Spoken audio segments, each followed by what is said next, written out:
the City of Fort Lauderdale Historic Preservation Board. We will start by pledging allegiance to the flag.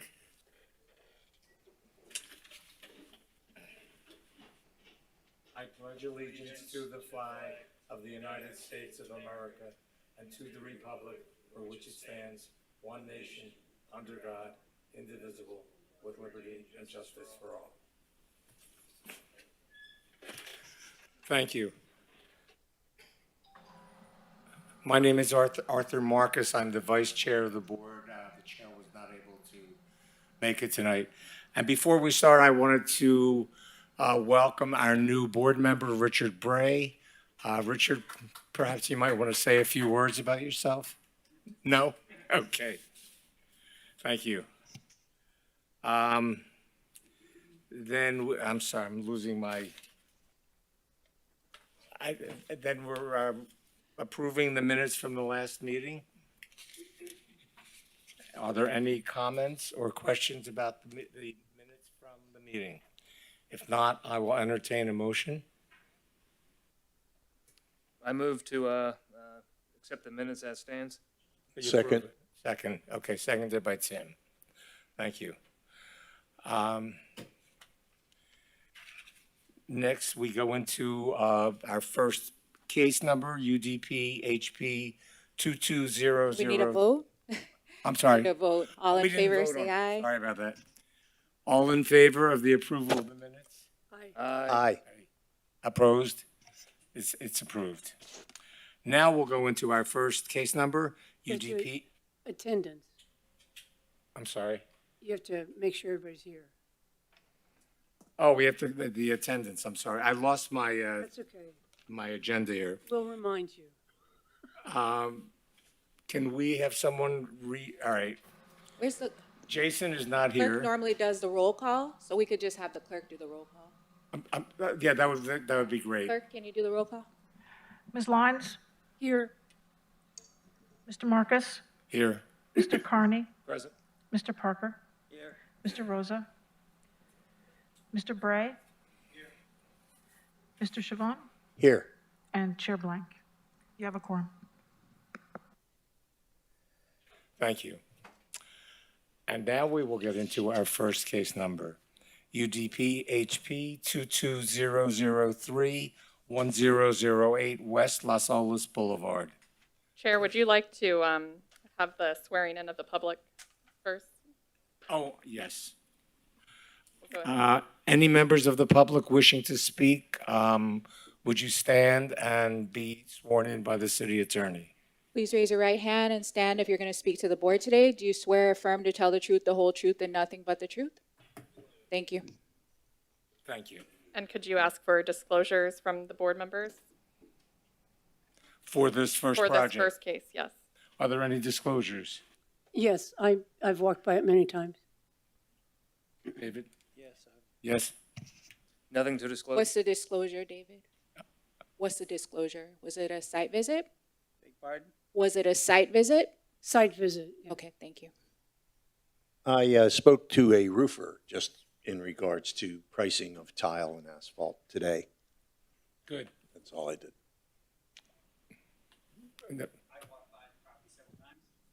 Thank you. Speaking to the mic. Came in late, just to note the record, but Welcome. I've driven past numerous times. Okay. Now Tricia? we'll move on to the staff report. Good afternoon, board, chair. This is a certificate of appropriateness for major alteration for a replacement of the existing barrel tile roof with asphalt shingle roof. And it's located in the Sailboat Bend Historic District. The property is in the minimal traditional style and was designed by architect Guy Platt Johnson in 1951.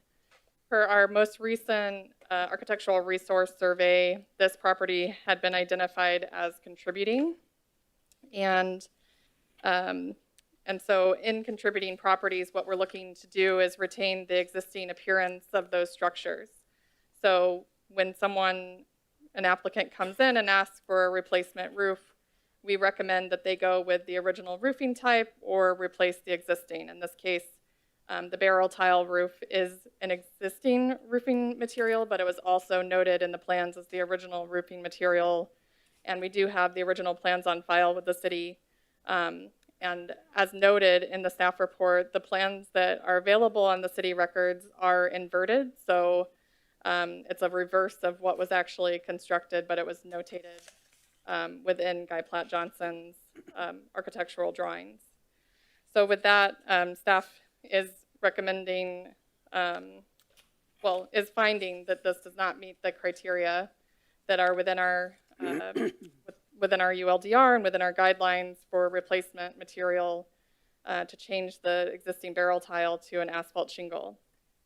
So staff finds that the application for a COA for major alterations under case number UDP-HP 22003, located at 1008 West Las Olas Boulevard, does not meet the criteria as outlined in section 472411 D3CI of the ULDR and does not meet the criteria in the Secretary of the Interior standards for rehabilitation and meets the criteria for consideration of materials as listed under 4717B of the ULDR.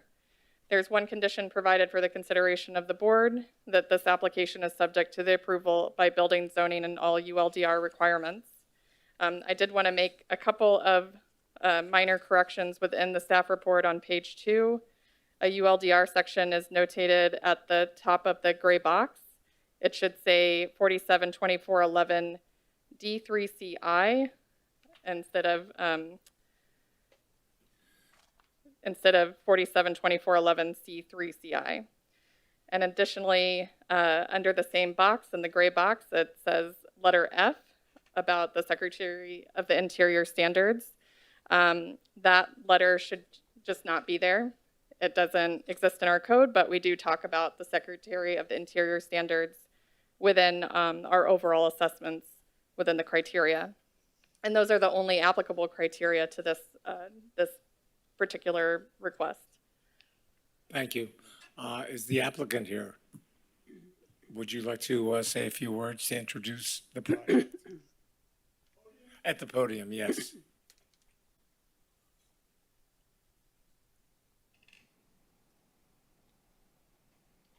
Board members, I'm John McDonald. Can you speak a little closer to the microphone? You hear me now? Okay, I'm John McDonald. I'm a 40-year resident of the neighborhood.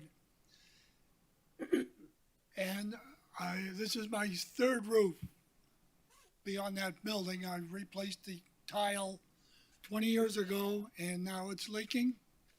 I tried to have it patched by a roofer. It's not working, and it's time for a new roof. And I had figured when I replaced it with tile, the previous roof lasted 50 years.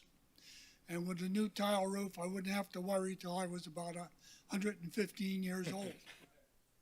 But it only lasted 20 years. So I decided to go with shingles for two things. It's about about $8,000 cheaper. A tile is about double what an asphalt roof is. And I figured I'd get 10 years out of a new asphalt roof. And I'm 86, so I'd get another 10 years out of this body, and we'll work out even. So if you go through the neighborhood, you'll see that there's 6 properties across from me on the street. 5 out of the 6 have shingles. The 2 buildings to the west of me are shingled. The building to the right of me is shingled. The building behind me is shingled. If you drive through the neighborhood, you'll see many shingles done within the last 1 to 2 years. So putting asphalt shingles on the roof is not something new in the neighborhood. And that's all I can mention for requests. The only thing that I thought I would be safe from any historic designation with a building that was 1951. Because I went to many meetings about historic designation, and at the time there was a cutoff about 1942. I don't know what's that happened to that. Typically, a building is considered historic if it's over 50 years. That's it, folks. Thank you. Sit nearby in case the board members have any questions for you. Are there any other speakers in the audience who would like to speak to this project? If not, I'll close the public discussion and open up to board discussion. Tim, why don't you start? Just for clarity, he meets the criteria for shingles for sailboat bend. It is allowed, materials are allowed.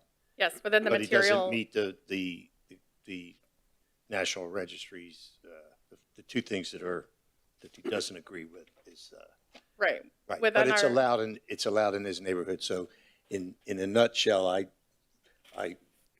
my comment is that we approve this just because it's okay. It's okay to do what he's doing. He's putting a roof on his house. And the reason I contacted a roofer today was because of I looked at that home and I listening to this gentleman, and I personally am now still waiting 7 months for my roof to be finished. And I just put a $40,000 tile roof on my home, and I had to wait 6 months for the tile. Now I'm going to be waiting for the concrete glue to come. But my point is, the cost of this thing is double for him to go with tile. And if it's okay for him to use asphalt according to the sailboat bend requirements, then I say we just approve it and move on to the next case. Thank you. Nothing more to add than what Tim did just say. Okay. Barbara? Well, I disagree. I think it's an historic structure, and it has historic materials. And I'm sorry that it costs double, but we should maintain the integrity of the structure. David? Well, it seems to me that it's permitted. A mic, please. Please speak into the mic and turn it on. Eat that mic, Dave. No. No. Do you have to turn on the green button? Okay? Yes. Now, okay, sorry. Okay. Even though we would like to have it remain as the appearance with the tiles, I think as long as it's acceptable. And he's done due diligence trying to make it here with the tiles and had troubles with the tiles. And if the other's acceptable, then I believe we should not be stopping him. Okay. Richard? I would just echo Tim's points. I agree with all of them. And Richard? I'm not sure if this is on yet. Okay. Yes. I'd just like to ask the question, did he explore alternatives for materials beyond the terracotta and the shingles? Like there's aluminum tiles that look like terracotta tiles. Right. That would be more of an acceptable alternative that may not cost as much. We would have to ask the owner that question, whether you had explored alternative materials besides just the traditional clay tiles or the asphalt shingles. And yeah, unfortunately, you have to answer at the microphone.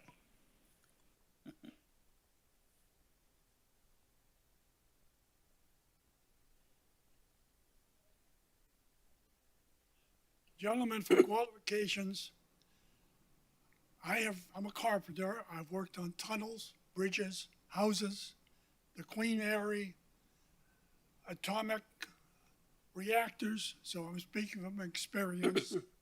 In my travels, I've seen many tin roofs peel up in storms, and that's why I would not trust them. I would prefer to go with the asphalt, which is easily replaced if there's a problem. Okay, thank you. And just for me to weigh in my 2 cents, I have a question for Tricia. If in the report, it says certainly that the changing the roofing materials will alter the original appearance of the structure. So why is it okay then to put the asphalt tiles down? And why have so many other homes in the neighborhood, apparently, I'm not sure, done the same thing in recent years? Well, not all structures were built the same. So over time, different structures from different time periods and in different architectural styles may have different roofing materials applied to them. And in some cases, you would have some sort of asphalt material on the roof to begin with. In the 40s, 30s, it was typically like a rolled asphalt. Now we would take an asphalt shingle to replace it because it is the most relatable material that we have available today. But in this case, we have documentation that shows what the original roofing material was. That's what historic preservation says to maintain within the Secretary of the Interior standards, is that original appearance.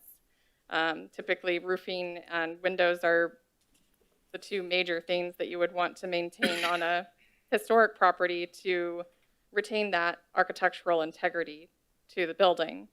Within our code, we have criteria that we weigh as far as is it appropriate or not, what the Secretary of the Interior standard says. And then we also, in addition, have the sailboat bend material and design guidelines that talk about a whole list of materials that could be appropriate within the neighborhood. This neighborhood has a lot of different architectural styles. It spans over several decades, so you see different types of applications on different types of properties throughout. So what's appropriate at a neighbor's house might not be appropriate for your house. And so we analyze these case by case and we look at the documentation we have available. The second half of my question was, have this many houses been approved in recent years in the neighborhood? As far as replacement Roofing. roofing? Well, like I said, we do take a look at these properties case by case. So the board may have had decisions that they had in front of them previously for roofing replacements and made a determination for an alternate roofing material, but may not be appropriate in this case. Okay. Well, my take on this is that as much as I do empathize with the cost, but I am in the minority. I agree with Barbara that I'm concerned that changing the roof will materially alter the historic look of the property in the Sailboat Bend district. With that, are there any other questions or comments? Barbara? Do you occupy the residence, sir? And No, did you can't get some answer kind the- of a You can't guarantee? answer the question in the audience. You have to go to the mic when you answer the question. I'm sorry? It has to be on the record. He has to go to the mic and answer the question. Oh, okay. Sorry, don't mean to have you get up and walk across the room. That's why I was saying this is close to the mic. Yes, ma'am. I was asking if you occupy the property. Yes, I do, full-time. And did you get a guarantee on the roof when you replaced it? I cannot understand what you said. I said, did you get a guarantee on the roof when you first replaced it? I'm wearing my old ears today, ma'am. Since I'm so close. Did you get a guarantee on the roof when you replaced it?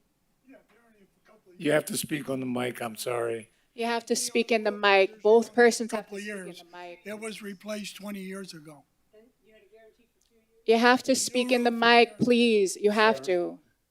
Speak, please, just answer the question, but speak into the mic. And you had a guarantee for 2 years? The new roof will probably be guaranteed for about 5 years. The No. old roof Why is 5? 20 years old. I'm asking, didn't you replace the roof once? Aren't you saying that? There is no guarantee on the old roof now. But did you get one when you replaced it? Yes, And it's out of date? it is leaking, yes. I know it's leaking, but the guarantee is out of date. The guarantee is no longer valid. With that, if there are no other Well, questions. I really want to speak to this a little bit more Okay, because I think sure. these kinds of exceptions are problematic. I really do. It's our responsibility to maintain the integrity of the historic structures in Sailboat Bend and other designated areas that are historic. So I think it should be replaced with red tile roof. And I hope other people will change their minds, but I doubt if they will. Thank you. With that, are there any other comments? I'd just like to, I'm just here tonight for the first time, but my impression is that this is a preservation board. So the attempt is to Yes. preserve Yeah. the existing architecture and structure of our existing properties here in Fort Lauderdale before they disappear. And so this is part of what the goal is, to preserve the structure as it was in history. So I see this as a little bit of a concern when we're changing everything and losing that history, or losing that preservation of the property from what we knew it or understood it as being. So I'd like to see some maybe alternative, as I mentioned before, with a different material. Maybe that might reduce the cost and make it more palatable for you. But I do have concern with continuing changing properties. Okay, thank you. Can I just get one baseline clarification from Tricia? Tricia, was it contributing or non-contributing? I may have missed that. It's contributing. It is, okay.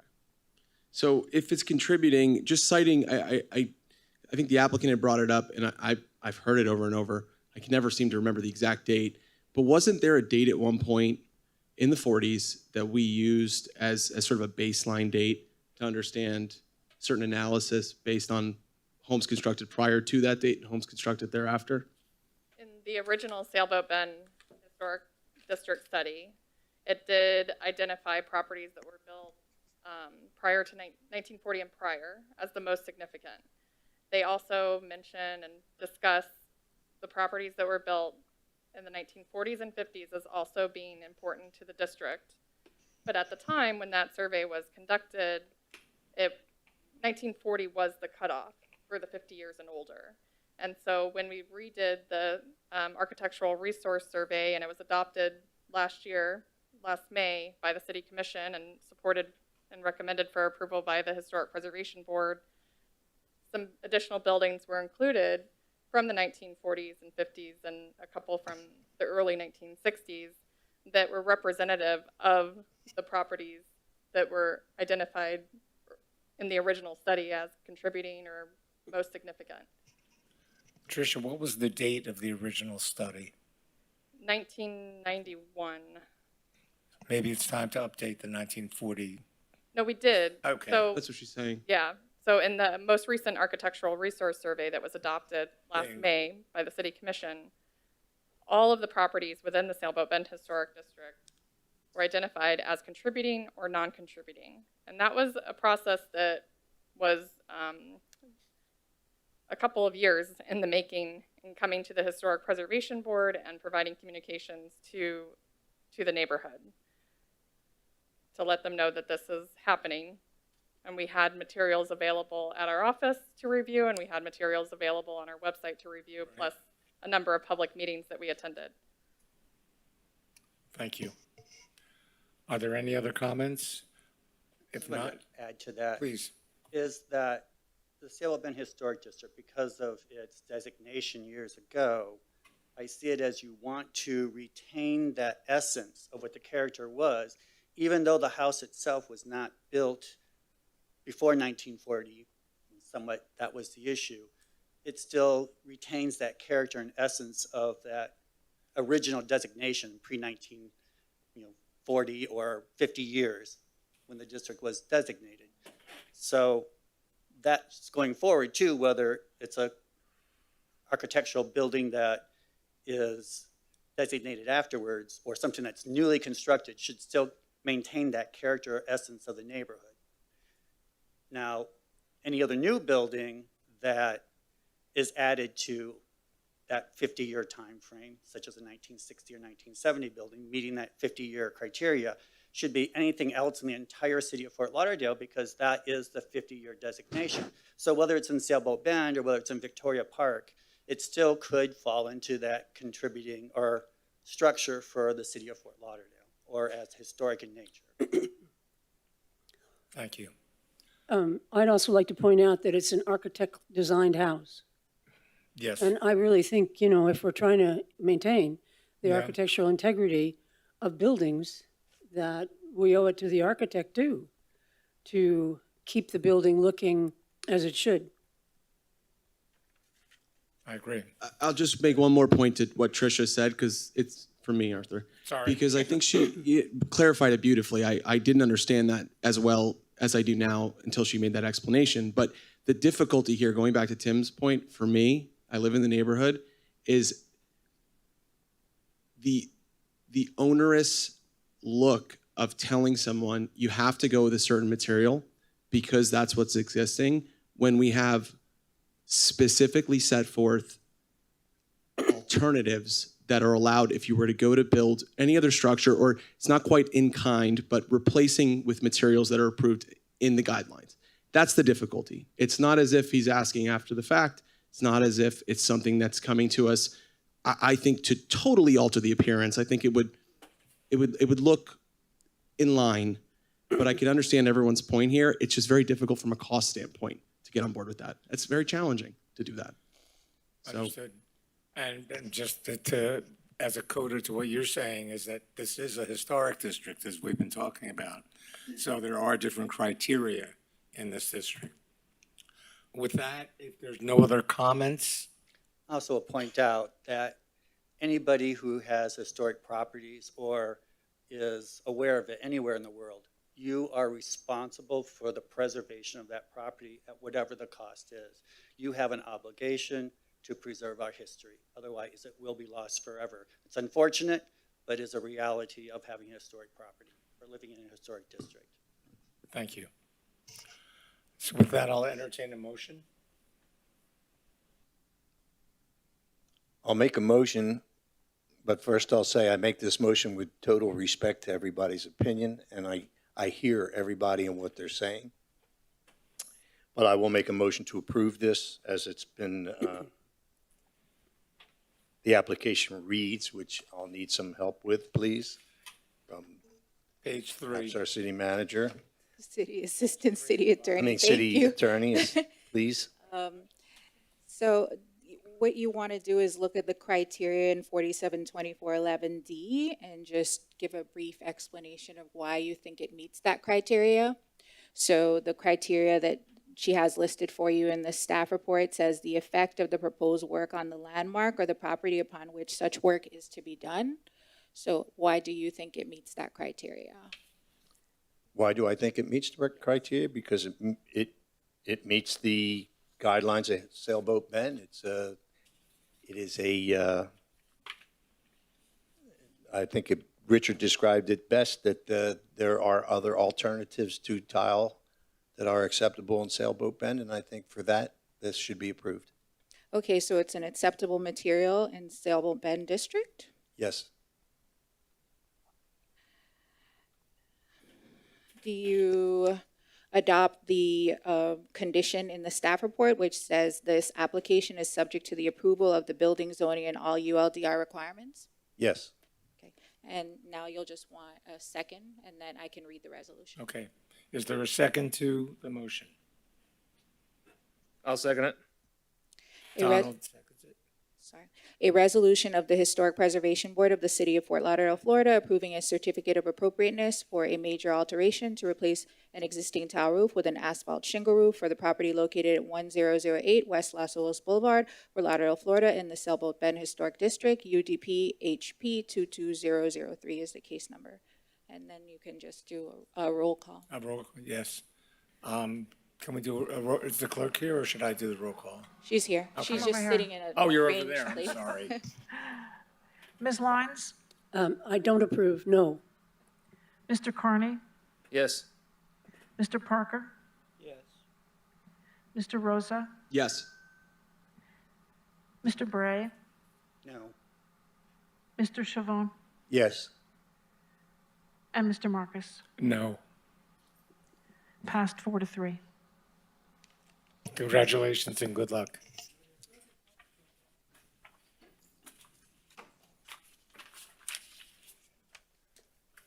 Our next case is UDP HP 21042, and this is at 329 Southwest Second Avenue. And is the owner's rep is here, or the owner? Yes, okay, good, okay. Tricia? Sure. You want to do disclosures first? Oh, before Tricia? I do, and I always Okay, forget. no problem. Do we have any disclosures for this property? Barbara, Yeah, I'm aware. Site visit. site visit.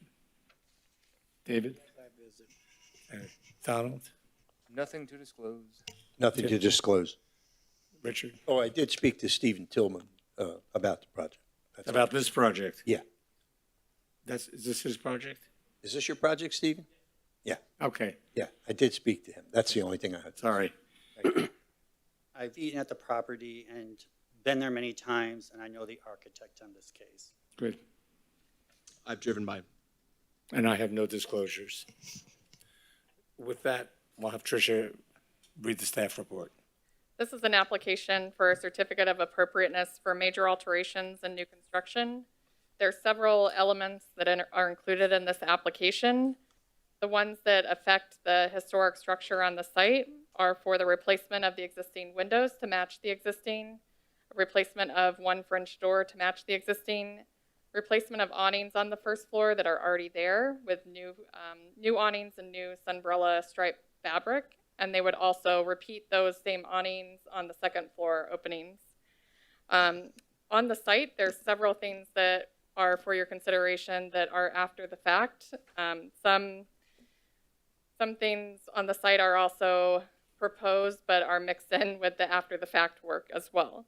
So one of those elements is the installation of 3 storage containers on the site. 2 already exist. 1 would be a new installation, and an installation of a generator, a black chain link fence to enclose an outdoor dining area, the conversion of what was a parking lot to an outdoor dining area, and the installation of gravel and pavers, and the installation of wooden posts with shade sails for the outdoor dining area.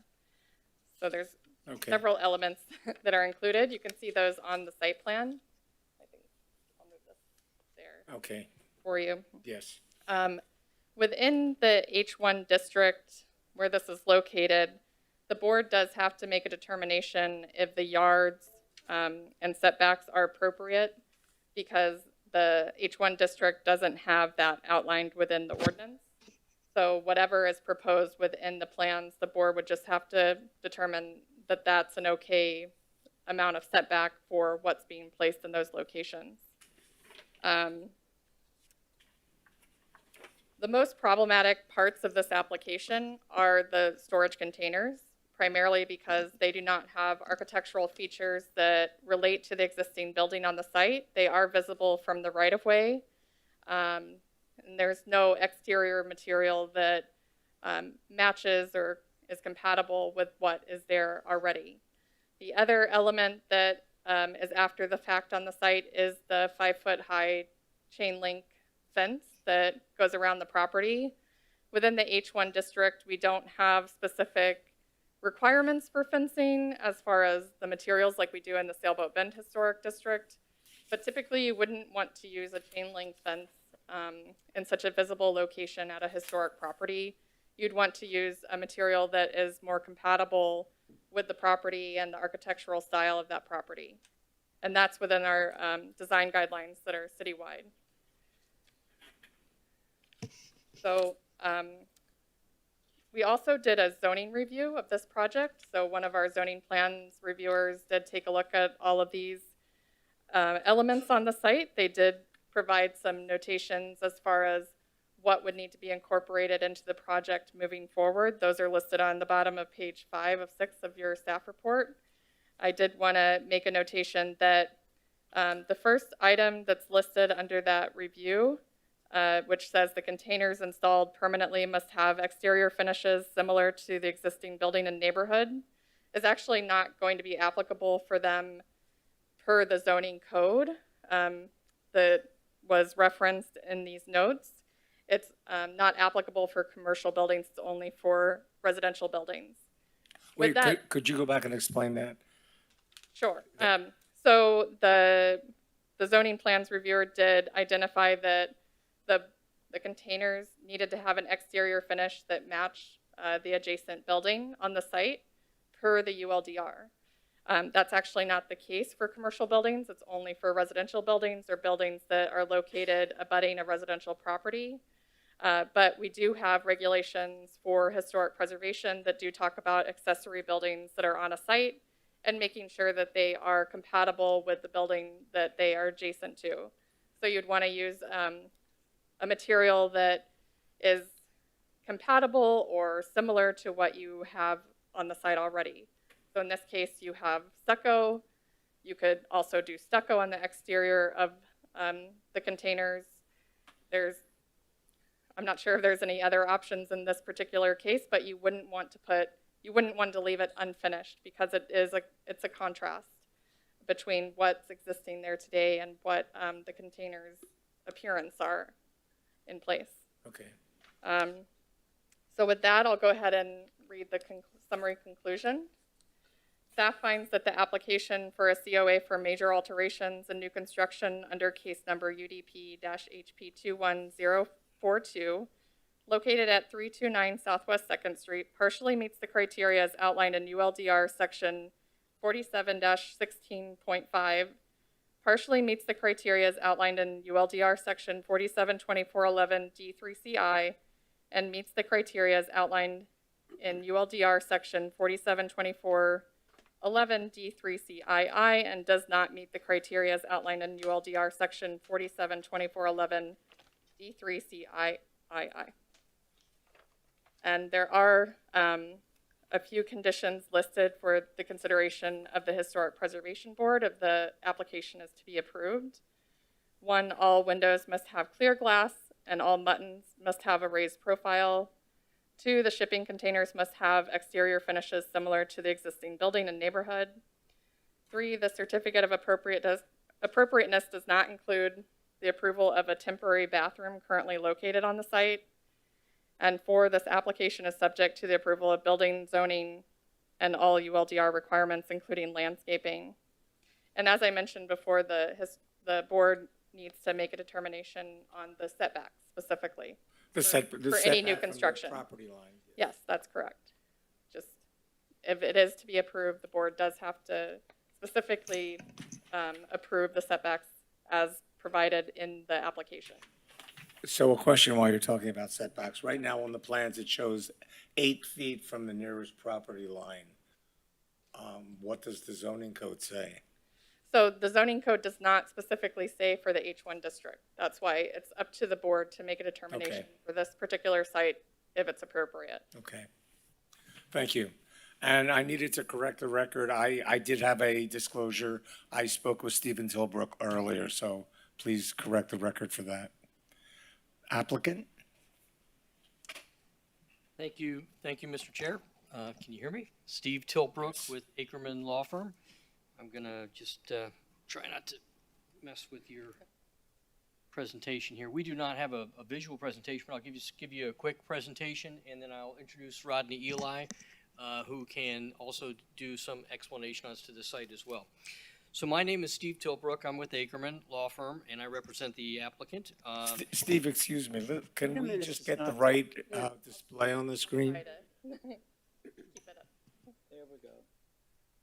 There we are. Okay. I'll try not to touch the screen. With me, we have Rodney Eli, who is the tenant and the operator of the OB House restaurant.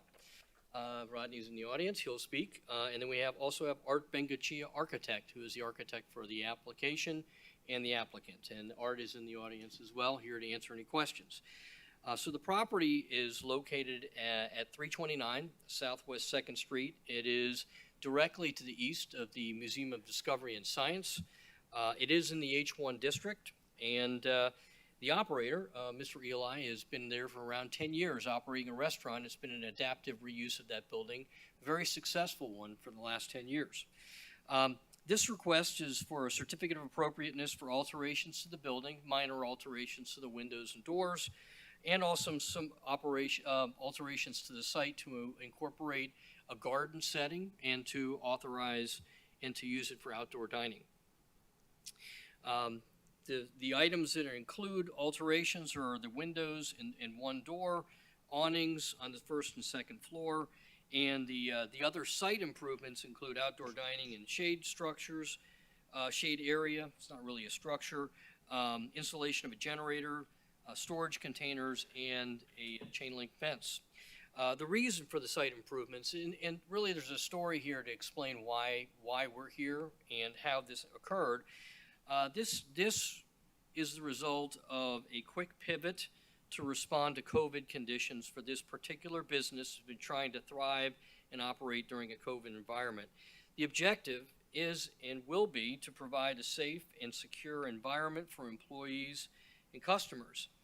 He had to quickly change his operation to provide a garden setting, a garden dining setting, because the small enclosed confines of the building really did not accommodate a safe setting for his restaurant employees and for the customers. So he also had to provide security for these improvements, while this restaurant, which is really a breakfast and lunch restaurant, is located in a late night district that completely changes after midnight. Rodney Eli will explain about his 10 years of operation and the reason for these operational changes and why it was necessary to preserve his business.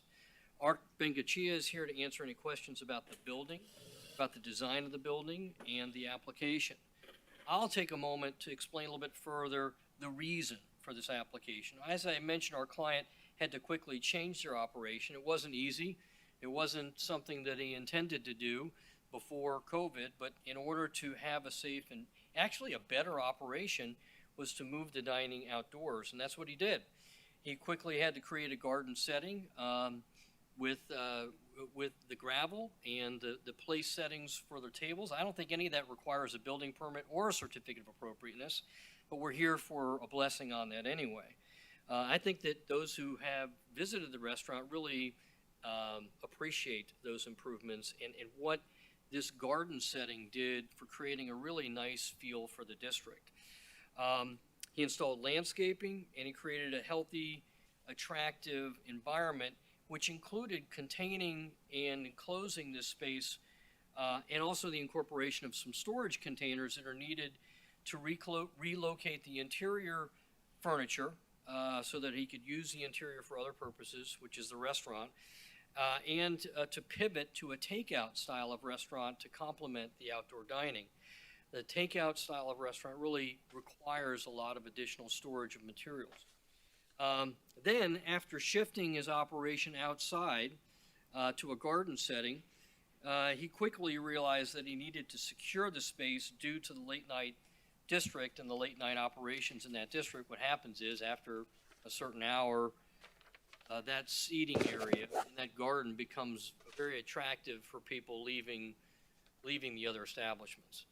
So they installed a fence. They had to quickly install a fence because there was damage that was occurring and things happening that you wouldn't want to happen on your property.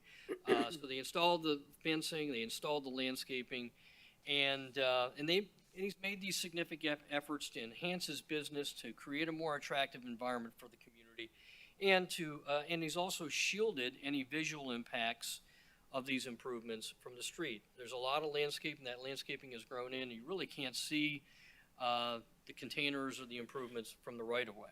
And we can talk about further shielding those improvements if that would be helpful or desirable to the board. However, after doing all this work, they did receive a code violation because apparently you do need a code permit to install a fence, which is allowed in the district. And you also, we didn't know it, but now we do. You need a permit in order to locate a container on your property. So for those reasons, they've sought permits. Those permits require a certificate of appropriateness. With regard to the containers, which really is where, and I want to thank staff for working with this. This is not an easy application to, after the fact, really change the operation of a business and to bring it back into compliance during a COVID situation. The containers are not intended to be permanent improvements. They're not intended to be there forever. They're more of a quick solution to a problem that was apparent. And he happened to have containers. He put them there. He put them into use. They're not intended to be there permanently. They're not intended to be occupied. They're not occupied. There's no operations going on inside the containers. There's no windows or doors, and they don't serve anybody out of the containers.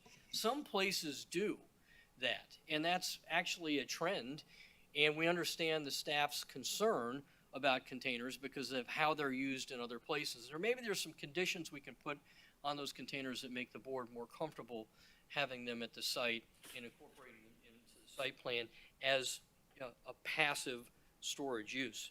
Finally- Steve, excuse me, what do you define as not permanent? Well, we're in a COVID environment, and the idea was to allow those containers so that he could operate in a COVID environment. That could change. He could change to having some operations back in the building and not needing 3, maybe just need a single container. It's hard to say, but the storage containers themselves were just placed there, right? They were not constructed there. They were placed there, and they can be removed. And they likely would be removed if there was a different tenant. But for this tenant, at this time, they would like to keep them there. And they like to shield them so that they don't have any visual impact on their neighbors or the community. And just so you know, just to the north of this, on the north property line, is where the Kushner project is to be located, which is like a 50-story building with 0 setbacks. So we're trying to blend in, we're trying to enhance the community. We're confronted with pressures on all sides by nightclubs that stay open to 4 a.m. to our east, massive development to our north, and we think we create a very good environment along Southwest 2nd Street. So I hope that answers your question, but we're really here to try and make it a better district, a better business, and to shield any impacts from the community accordingly. And we also need to address the code citations, and that's the underlying reason we're here. And we want to thank staff for their help in helping us address these things. The board has the authority and the ability to approve this application. We understand the strict staff review, that's what they do, but we believe that this application is necessary for this particular business at that location. We believe it provides an enhancement to the district. We believe that it does not detract visually from the district, and that it complies with the criteria for certificate of appropriateness for compatibility. And so with that, I'll ask Rodney Eli to introduce himself, and he's got some pictures he can show you as well of the existing conditions.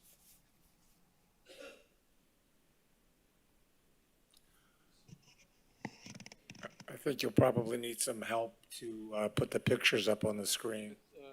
They're going to change the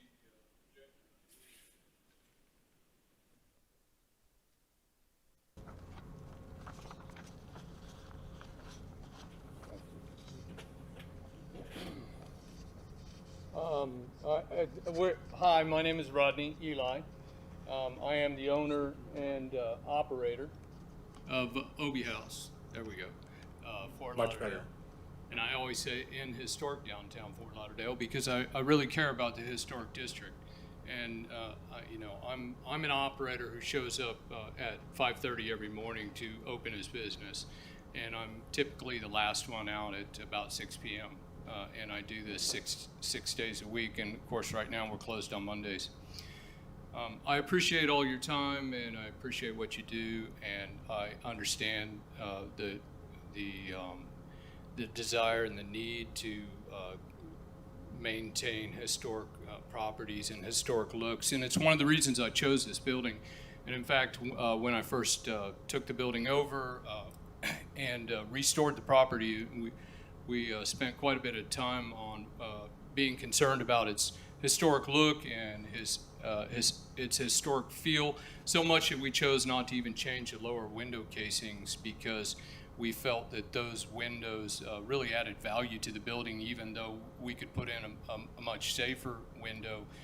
I wanted to maintain the historic feel of the building, and Art helped me through the process, and we were actually awarded an award by Historic Preservation for our work on the building right after we opened up. I don't want to waste a lot of time, but I do want to quickly say that if you'd asked me a couple years ago if I would be standing here asking for some of these things to be allowed, I would have never thought I would have been here, because I'd spent the last 10 years of my life running what was a very successful small restaurant in downtown Fort Lauderdale that focuses on breakfast. And at the end of 10 years, we had it wired. We were really good at what we did. I didn't have to think much. The operation was running itself, and while I showed up every day to do my job, I would have never thought I needed to redirect the energy of the business. And then, of course, on March 17th, 2020, everything changed.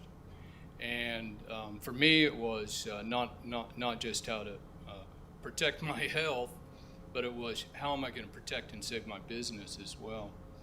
And of course, our whole motto, and it used to be embroidered on our shirts, was tight ship, because we operated in such a small space. And the success of our business focused around really compressing a lot of people into a small dining room in a very small outdoor space. And I knew that on March 18th that business model was not going to work very well anymore. Thank you. And what could I do quickly to change or pivot? Everything was reactive, and I knew I needed to act quick. We'd never done takeout ever. It wasn't part of our business model. I needed to worry about the staff. How do we keep our staff safe? How do we keep them in a working environment, help them keep their jobs, but keep them separated within a space that was so small? Because not only did we compress our clients together, we compressed our staff together. We asked them to work side by side in really small spaces in order to be successful. So the idea was, let's move into takeout. Let's expand our seating where we have safe seating so that our clients feel safe. And let's create an environment on the inside so that our staff can work in a safe situation and that they can feel good about coming to work. So we placed 2 storage containers on the property quickly, and this was right at the beginning of COVID. And we moved all of our dining room furniture out of the building. All the dining room furniture moved out.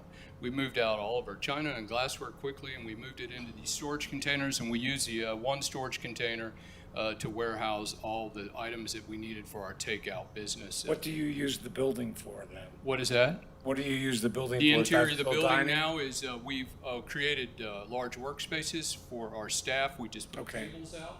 So where they can do their cutting and their dicing and their packaging. It's a staff area. It's staff area. And one question I noticed in the report, there aren't any really good pictures of the storage containers.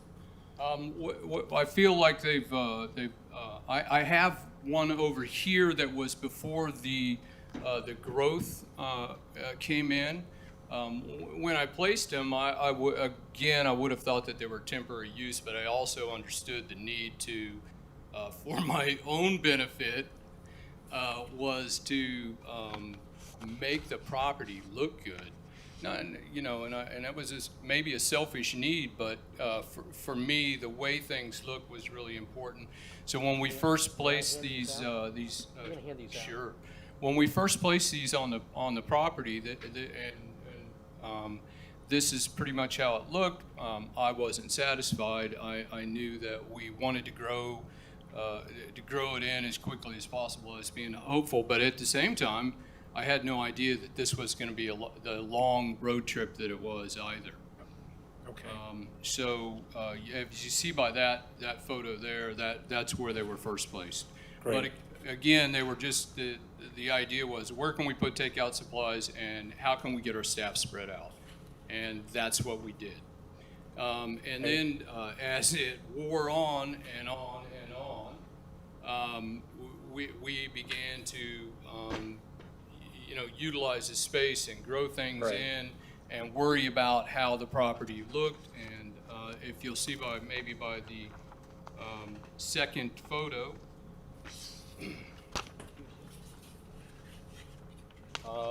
Is that a picture of the outdoor dining today? that is a picture of the outdoor dining today. So Lovely. if you see the first photo from Right. with the storage containers, you can see how it's grown in and how as COVID wore on, we began to just install more potted plants and to just kind of green the space in and to make the environment more and more comfortable, but nothing changed inside.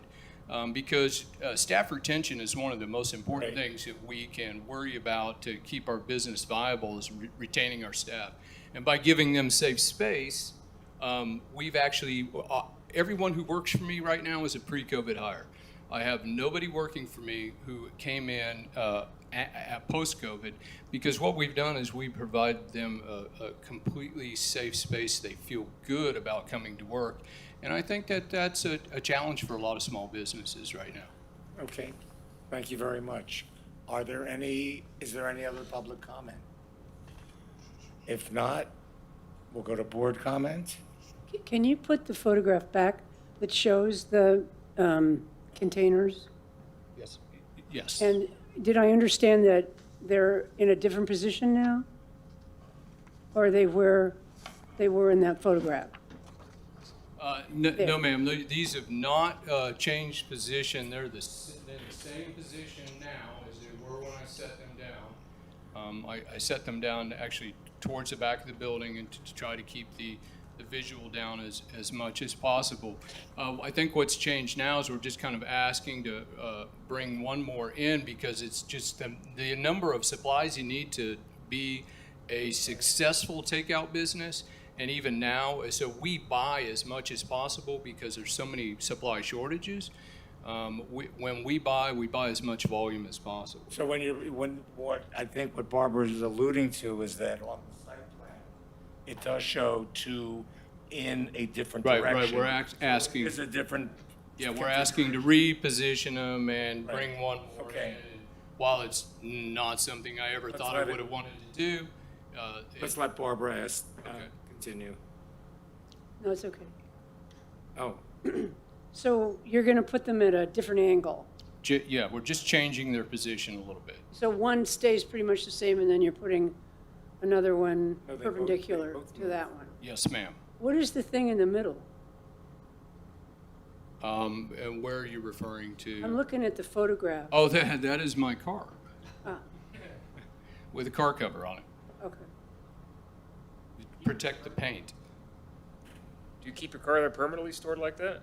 Yeah, is it there permanently? No. That's just during the day. I put the cover over it every day. David? Yes. You've got the two containers that are perpendicular to the building. How much space is there between those and the building itself? Art, do you know? Do you have the distance from the building to the containers? I'm gonna guess, yeah. Oh, so you have to speak on the mic. 20 feet. Or Okay, 20 feet thank there. you. Yeah, you got it. David? Yeah. I see that, so I'm just concerned about in terms of the spacing there. I don't, and they cannot be parallel across the back there. Oh, I just, You have the two perpendicular to the building, and then the one that's parallel to it. right.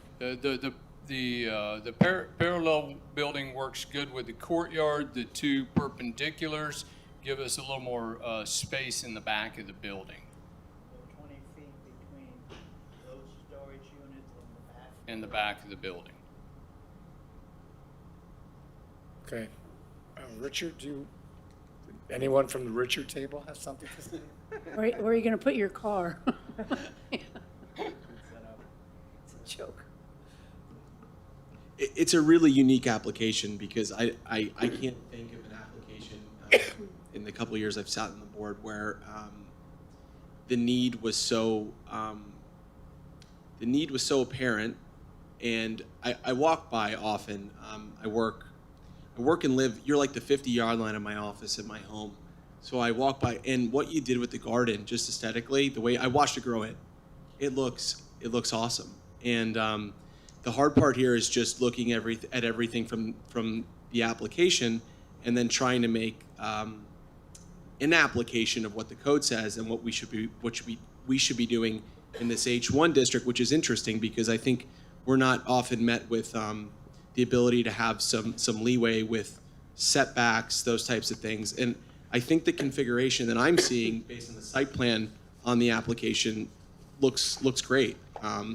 It certainly seems like you've made every effort to position the containers as far away as possible from sight, from the line of sight. And I commend you for it. And I commend you for working through the creativity to keep your business going while this was going on, because that's a tremendously difficult thing to do, especially the way the restaurants were handled initially. Not to get too sidetracked with it, but it seems like on the weekends it's as busy as it's ever been, which is awesome. And I really commend you for that. I personally would look at this application trying to give you every benefit of every doubt to try to allow for it to keep going, understanding your counsel has made a good point. We don't know when that's going to change, and I'm sure if and when it does, and hopefully that's sooner than later, you'll be willing to look at this. And I guess that's a question for the city attorney as to what degree, if we make a determination today, if there's any ability to condition something on a COVID change later on. But I think as is, the way you've shown it on the site plan and what it's proposed to be, I would totally be in favor of it. And I think we, as a board, we have to give some leeway to the fact that COVID has been very tricky in terms of navigating businesses and how we could best provide for the sustainability of a business like yours to keep going. But I walk by all the time, and I really would be in favor of the way you've put it together. I just hope as a board we can find a way to articulate it in a way that conforms to the code and to the district. Thank you. Richard? I also want to commend you on the work that you've done with the property over the years. It does, set an example, and it's really good for the environment, or for the neighborhood as well. I don't have any concerns with the awnings or the windows or any of those things that your application is for. That's all fine. The setbacks, again, we set those, we can set those. So I'd say what you've laid out and what you've done, fine. The container does come to be the problem. As Trish suggested, that you might put an application on them and still use them so that blends in more. It may not be necessary though, and I'm going to point to a precedence, unfortunately, that was set by the city of Fort Lauderdale on the Shipley House. There's a container that they've installed behind the Shipley House that is just painted white, and it's there in the district, the H-Win district. So you've already got an example of where commercial space is using a container. So I don't like that there. I think it's inappropriate, but the city itself is doing it. So I think that you might be okay as a precedence that the city set. And so I would prefer that you still did the application so it blended in with the 16 building. The fencing has a little bit of a concern for me because, again, chain link fences are really not appropriate for the neighborhood. So I'd like to see something else done to protect it. And you've got fencing on some of it, but not all of it. Like you've got landscaping that kind of makes it challenging to do anything or protect it. On the north side, it looks like not a chain link fence. And so it's just on the street side that's on the north. Hammershey, I guess it is. So I don't know if it's possibility of just leaving the post there and changing the fence out so it's wood or some kind of other material, but that's a concern for the historic district. The landscaping, beautiful, looks great. The other thing that's on the list there is the toilets inappropriately being there, but I don't know if that's really discussion anymore. That's a separate issue, I think, that has to be addressed. So I think that's all I had at this point in time. That you can either figure out if you want to do something else with the application or the storage container. Thank you. And we chose that fencing because we hoped that I'm an aesthetic guy. If you look at the property, I think you would see that I'm an aesthetics person and that I care about the way things look. We chose that fencing, one, because I hate to say it, it was quick. It got us protected quickly. And the other reason was we hoped the black would disappear into the landscaping quickly. And if you come by recently, you may see that as the landscape is really kind of deepened in, that the fence is kind of disappearing. It is disappearing. But we also wanted airflow, and that was one of the reasons we stepped away from doing wood, because we believed that the breathability of the courtyard was really important to catch the breezes coming in off the river that they would hopefully trail into the courtyard, and we were concerned that if we put up wood, that would be a barrier to better breezes. Would the, just changing of the landscaping then accomplish the same thing like you did on the north side? Do you actually need the chain link fence if you put landscaping in like you did? The Second Street side is a big problem in that district, and every morning, again, I come in at 5:30, and the first hour and a half of my morning is cleaning up destruction to the front of our property. It really is. All that landscaping is used as a garbage can. It's just, I don't want to get labored in what I go through every morning to clean up, but there's a reason that fence works on the front side of that property, because there's just a mindset there at night that doesn't care about who we are as a breakfast place during the day. They have no consideration for that neighborhood at all. They don't care. They're on their way out. They don't care what they destroy, and I don't want to ruffle anyone's feathers, but that's just the truth of it. Do you have any other questions, Richard? No? Donald? Nothing to add. Tim? Well, I really admire what this property looks like today and what it used to look like, and I can definitely identify with his challenge. Every restaurant in the United States of America has gone through some tremendous challenges and changes. I won't believe for everybody with how hard it is, but it's a true story. What he's going through is extremely difficult. These containers, I understand that this is a new thing for us to be discussing, and I understand that he may be asked to match the building in some way, shape, or form. I'm a little confused about that because in other cases we've talked about something being built next to a historic property, and we don't want to get it to look like it because we want the distinction between the two properties so we don't take away from the originality of the existing building. So I'm a little confused about trying to match a container to a historic property. Paint would have been fine with me to just get the color. Maybe we can address that to Tricia. But I don't want to open up a can of worms. What I'd really like to get to on this matter is to say that we will be going case by case on some of these commercial properties, especially when it comes to restaurants. The circumstances are difficult, and what this gentleman has to do is he has to have some place to store his newfound business model. He needs those containers to store these things. I am going through the same thing with buying things. The world is out of almost everything. It's crazy. So if he could buy 10,000 to-go boxes, he would do it. He would do it in a heartbeat, because next week he may order 1,000 and they tell him he can't have them for 5 weeks.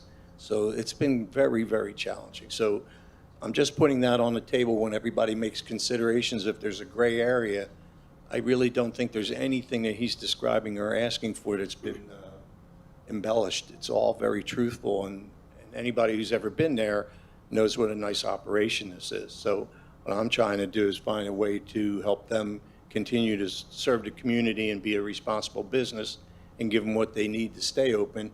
Nothing is drastically changing with this historic building. This is pretty much meeting all the guidelines from what is in the report. So I'm inclined to, and I'll finally mention the security factor of the fence. We've had other people come up here before and talk about some really bad things that happened on their property. Right. We were sensitive to the fact that security is an issue. And I'm sure he needs this fence, and I'm sure he needs the security, and I'm sure he's got some serious problems at 4 and 5 o'clock in the morning down there. So I'd like to see him grow, and I hope the board can find a way to give him a green light on everything that he's asking for right now, and let the city of Fort Lauderdale deal with the containers permits and all that. That's to me, that's not our hat to wear. Maybe the matching of the building or making it aesthetically correct with the building sits with us. But as far as whether they should be there, when they should go, how long they should be here, that's for the city to decide. But I like what he's doing, so that's my Thank you. comment. Thank you. I have some comments. I have to put on my historic preservation hat. I understand the need for the containers. It's certainly a very useful need, but a few things trouble me. One is this staff report is saying that it's permanent. You're saying it's temporary, but there's really no timeline on the temporary. What I'm concerned about is setting a precedent by this board for future applications that all of a sudden, everybody up and down the street is going to want to have a shipping container. So that's my big concern. My other concern about the shipping containers is the color. I think, do you own them or rent them? I own them. So the color could be easily changed if that would need be, because it might make it more welcoming to keep them there and have it in a more tropical color, something that really accentuates the feeling you have in the great patio already with the whatever, all the greens and everything. My other comment about not only the storage of containers, but it really gets to the chain link fence is, again, I understand the need for the fence, even though it's typically not allowed, permitted in this district. But in the past, I know, at least I have, we've made some mental distinction between this part of the Sailboat Bend district and the residential part because they obviously have different needs. You haven't talked much about the landscaping. And I understand, I can see from the site plan, you have it all around the property, but why would you not have it shielding the shipping containers from the dining area? And also, how tall will this landscaping be? Will it actually hide the chain link fence? Will it go up to hide the shipping containers? The landscaping in the front is already exceeding the height of the fence. So It would have really been helpful to have a great picture of that. But we understand. I have one. Oh, good.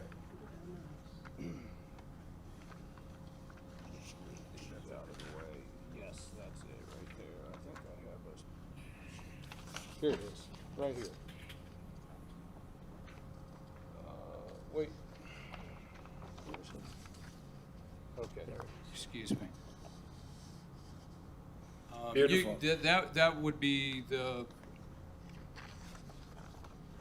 And the fence is on the right? yeah, so if you look at these two photos, they're the same angle, same shot, taken from the same place. One was when COVID began, and this is just recently. So, where is the chain link fence? Is it It attached to is, the wood? it is behind that growth that you see there. Okay, okay. And of course, it wasn't up, and this first photo, course. we didn't realize how destructive it was going to be at night. I Okay. think it was a nice So idea. you're hiding the whole fence? That's- It's completely hidden, yeah. Okay. And what about the shipping containers? The shipping containers, we're growing the same way. In front of the containers, we're using growth in shields so that you can't see them from the dining area. What about the other side, the other shipping containers? The only place you could see them would be in a very small space at the back driveway. If you were looking in the back driveway from the west side of the property, so if you were to look in at the actual driveway itself, you could see the containers. You do, it looks like you see something from the dining area. That's what getting But to. that is kind of going away. In fact, if I show you this photo here, that would be me with some good patrons. And behind us is actually a container, so you can see how much growth has come in now. You can barely see that container. Okay, Because we were growing it in so deep behind that. thank you. With that, if there are any other comments, questions? Yeah, could I have a clarification? And that is, if we get lucky and we get into a different phase of this pandemic and it's over, will you still need this, or will you use the interior of the restaurant again? You may have clarified this earlier, but it kind of went by me. Thank you.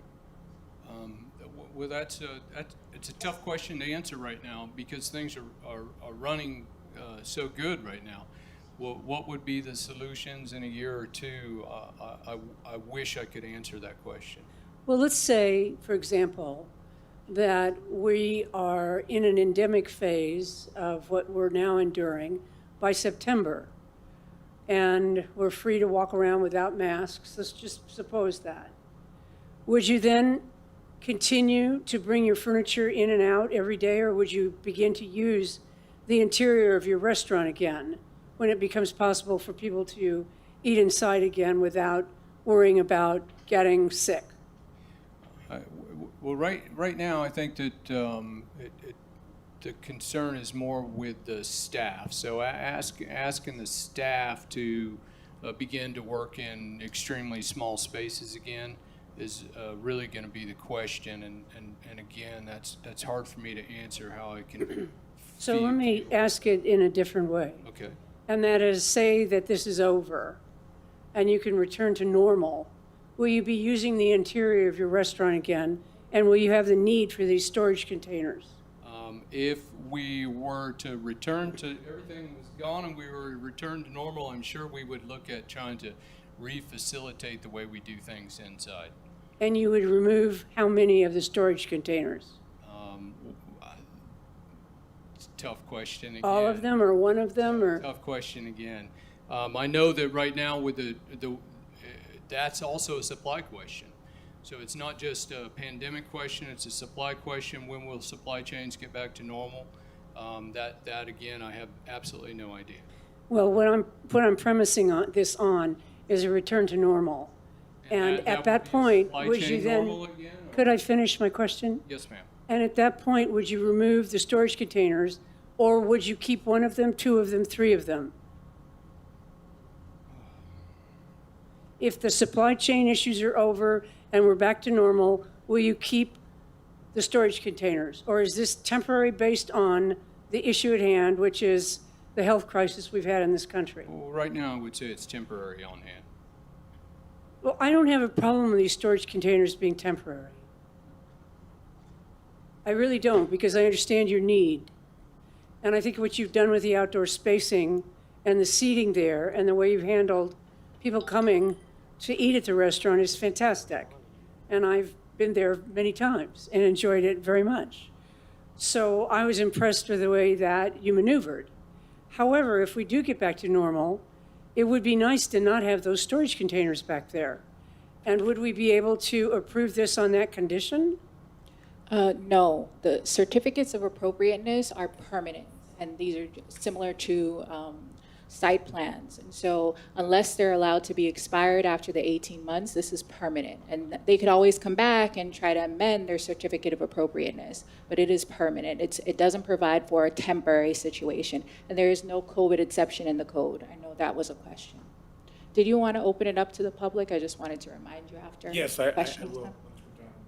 Barbara, do you have any other questions? No, I just am curious as to, why we make exceptions in other ways and we can't make an exception here. Since I have been here for 4 years, we have never allowed a certificate of appropriateness or allow anyone to keep something temporarily. We've never that had is a not pandemic. permitted by the code. We've never had a pandemic either. I can't advise you to do something that is not permitted by the code. The code does not have anything related to the pandemic in it or any exceptions for that as it pertains to a certificate of appropriateness. That is not in the code. Okay. Barbara? Thank you. Okay, thank you. If there are no other comments from the board, are there any? Just one clarification before we jump. Of course.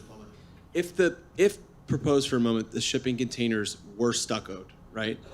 Are then we meeting the intent and letter of the criteria here? Well, then they'd look like the original building. Well, I understand that. And my question is, if that's in fact what would take it over the top to meet it by the letter, right? Is that Is that in fact what would be, is there additional criteria that needs to be met? Like I stated before, the primary concerns are with the shipping containers and the fencing in the front. So with the shipping containers, if you were to match the existing material or use a material that's considered to be lesser than the stucco, like a wood, clapboard wood or something like that, to help blend in and make it compatible within its surroundings, then it's meeting the design criteria more appropriately than right now with the corrugated metal. Understood. And I guess the only thing that's difficult there is the realization that there is growth in front of it. You can see it in the photo. So to go back to, call it the front elevation of the container, because it's an accessory structure, to change it would in some ways not have a tremendous amount of impact because it's covered, similar to the fence. So I think in light of that, we've always, not that we have purview over landscape. I don't believe we do. I don't believe we have purview over color. I don't believe, so to look at this and to see what's been done without that direction, I think it's almost the best thing in light of the situation that we could have possibly been met with. I really believe that. Okay, and the only thing I would add is that I still have some issues with these shipping containers being somewhat so permanent because we're really getting conflicting information here. But if they are approved, I really hope that you could make a more compatible color. I don't agree with what the code says in terms of putting stucco on it or another material, but I think somehow they could be made to be more attractive. With Yeah, that, I agree, yeah. okay, are there any other? Well, I'll just say that, I'm glad everybody asked these questions, and I would not want to represent this gentleman and what he is up against, but I will tell you how I would explain it if it was my place. I would tell Barbara, or I would explain to Barbara that I will keep those containers until I don't need them anymore. I wish I had a crystal ball. I wish I could tell you where we were going to be 2 years, 3 years, 4 years from now. No one in business ever imagined that we would be where we are today. So I think his effort is shown, and I think he will do the right thing when the time comes to do something different, if that time does come. But there is no crystal If ball. not, we'll go down there and talk to him. Okay, and I would be happy to help him. Okay, with that, if there are no other comments, I will entertain a motion. Anyone? Public? I'm sorry, the Public. public comment, pardon me. Is there anyone from the public who wishes to speak? If not, we'll close public comment and we'll open it up to a motion from the board. I can't make the motion, so someone else has to. I'm happy to make the motion. I just want one clarification before we do it because there's one item on here regarding temporary bathrooms. Are we not discussing that? Is that not up? That is completely a building and zoning item that we're not? Correct. Okay. So I would ask the city attorney to just kind of make sure I'm reciting this correctly. I'll try to be as clear as I can. I would make a motion to approve the resolution for certificate of appropriateness for major alterations with case number UDP HP 21042, located at 329 Southwest 2nd Street, based on the findings of fact outlined in the staff memorandum, with the exception of removing item 2, wherein the shipping containers must have exterior finishes similar to the existing building and neighborhood, thereby leaving the containers as is and as shown in the site plan that's provided in the application.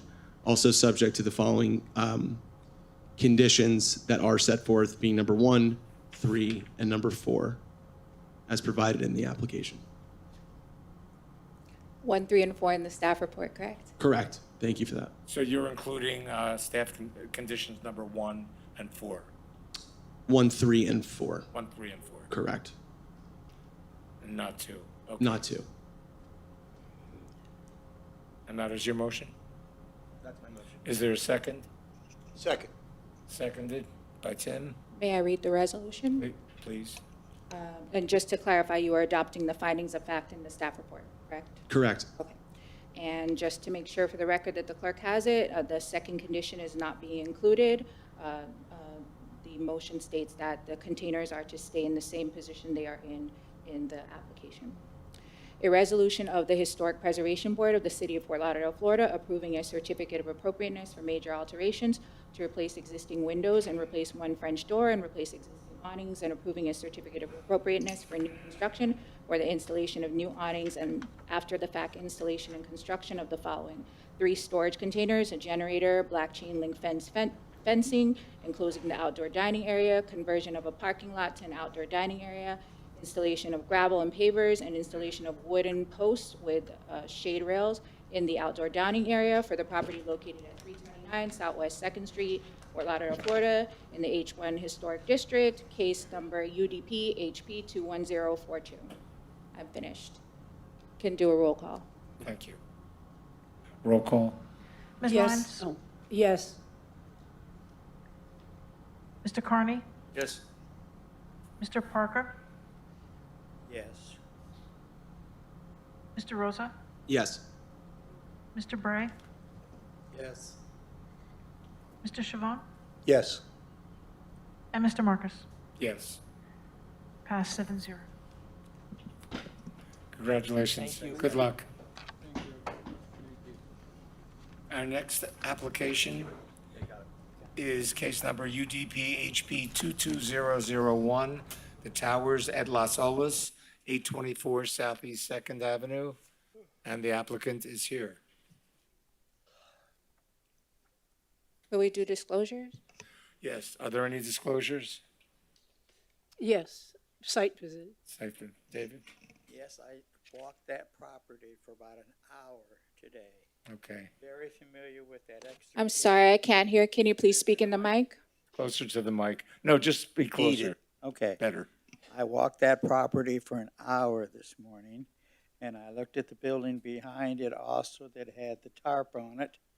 And I walked, looking, and it's puzzlement.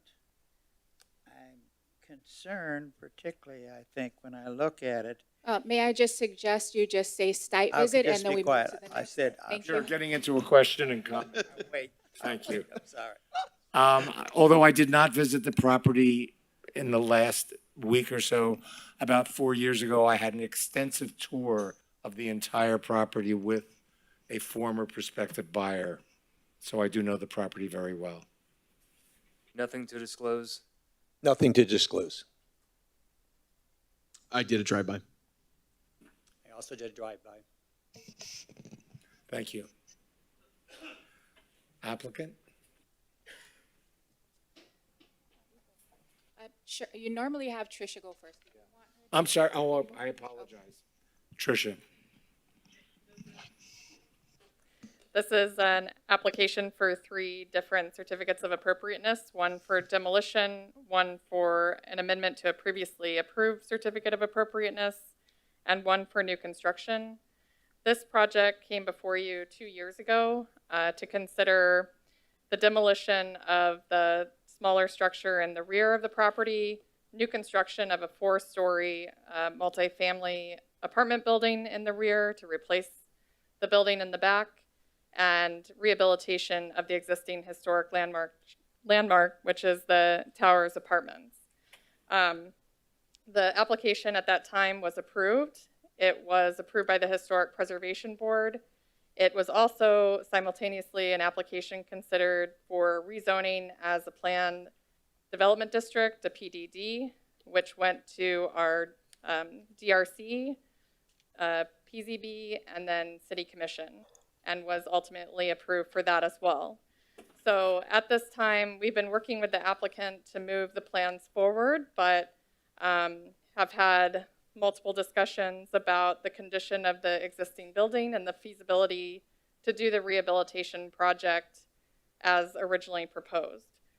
So that's why we're here considering the potential for demolition of the existing historic landmark with the consideration of the treatment that's listed in the Secretary of the Interior standards for reconstruction. Reconstruction isn't something that's taken lightly in historic preservation. It's not something that's typically considered, but within our Secretary of the Interior standards, we do have multiple treatment options that are outlined. Primarily, here we use the standards for rehabilitation. With certain buildings, we use the standards for preservation.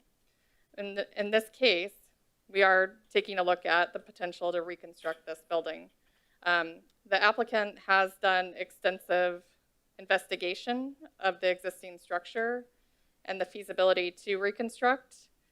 We had our building official visit the site, and they've had multiple engineers visit the site, and you have backup documentation within your packet that talks to or speaks to the overall condition and the way the building was originally constructed, which was with hollow clay tile and was mortared with a sand mortar. And so Beach sand. beach sand, that's correct. So the way that the building was constructed originally and our building codes today to meet safety standards, the feasibility is really difficult. So just keeping that in mind as we think about this as an option for this building. The applicant did do a laser scan of the existing structure, so they do have accurate measurements of everything that exists today. One thing that is missing from the plans that are presented to you but are shown on the historic photos are faux balconies that are on the corners of the towers. So within the staff report, I'm asking the applicant to explore that as a potential to reconstruct those as part of the reconstruction if we can have accurate information to do it. If it cannot be accurately done, it should not be undertaken, but potentially it's something that could be included and replaced if that could be determined. Additionally, as part of the reconstruction, we do look at making sure that it's apparent that it's a reconstruction. It's not creating a false sense of history. We want to let the public know that it's not the original. This was undertaken so that we could continue to display the historic nature of this property. So in these cases, you would put a plaque, some sort of identification of what it is, when it was built, when it was constructed. So the applicant has identified a couple of locations where that would be placed on the property, in the lobby and then at the entrance. Staff is asking for a little bit more information to be included than what they proposed and to specify what materials would be used in that plaque so that they could be durable. In the rehabilitation criteria within the standards, we also want to make sure that anything that is salvageable could be reutilized or displayed so that there is information available to the public to show them what it was previously and what existed before. So that's also outlined within the staff report. Thank you. I have one question for you, Tricia. It says in the staff report that the structural engineer concluded that it's not technically feasible to redevelop the existing building following the requirements of the Florida Building Code. I certainly understand how extreme a position it is to demolish and reconstruct. What is your opinion after being involved with this? I believe we're at a point where we've exhausted all options, where we do have certain things that we can take into consideration with the Florida Building Code and historic preservation to relieve some of the requirements of the Florida Building Code, but not when it comes to safety. And that's where we're at. Okay. Where we don't believe we can actually create a safe building by rehabilitating this historic structure. And we don't have the tools available to achieve that. There are a couple of elements that did change from the original proposal to now. One of those elements are with the trash enclosure on the site. And that was previously pushed back on the site. And now in the current proposal, they've pushed it forward and actually more on the neighboring property's site. They're going to have a shared trash enclosure for the property next door and this development. And then on the west elevation, there currently is an elevator tower, which is not original to the structure. It was added on and is somewhat separate from the existing, so that would not be included in the reconstruction, and the elevator would be internalized to the new building. Great. And then on the east elevation, there is a minor modification, I think I've got it on here, where the entrance would need to be slightly modified, where you can see the glass door that's currently there is pushed forward in the existing building, and in the proposed configuration, the door is slightly pushed back, and that is to help with the floodplain regulations that need to be met, because they will have to slightly elevate the structure. So it's a way to access that location. While you're talking about the front door, I don't understand On something. the east elevation, on the it's on the screen right now. Yes. So on the left-hand side is the existing conditions of the entrance, and you can see there's kind of a pop of a tower and a door at the first level that's shown in the existing conditions. Is this the main entrance? No, this is not the main entrance. Okay. This is a secondary entrance on the side. On the side, So sorry. it's on 9th Avenue. And they are requesting some modifications to be considered as part of the reconstruction, just to achieve some of the requirements for FEMA. Okay. And then additionally with the courtyard, that was something that the Historic Preservation Board had put into the conditions previously, to have the courtyard create a separation between the parking area and the courtyard area of the building. And you're looking at an image of the main entrance. So on the left-hand side is the original submittal that the board had asked for that to be reconfigured. On the right is the reconfiguration showing some more division between the parking spaces that are located in the front of the building and where the courtyard is located. And other than that, I don't think there's anything else to include. We do have multiple items that you would need to vote on tonight. So one would be the certificate of appropriateness for demolition.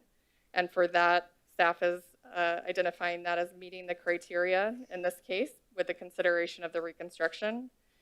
Staff has identified 2 conditions for the board to take into consideration.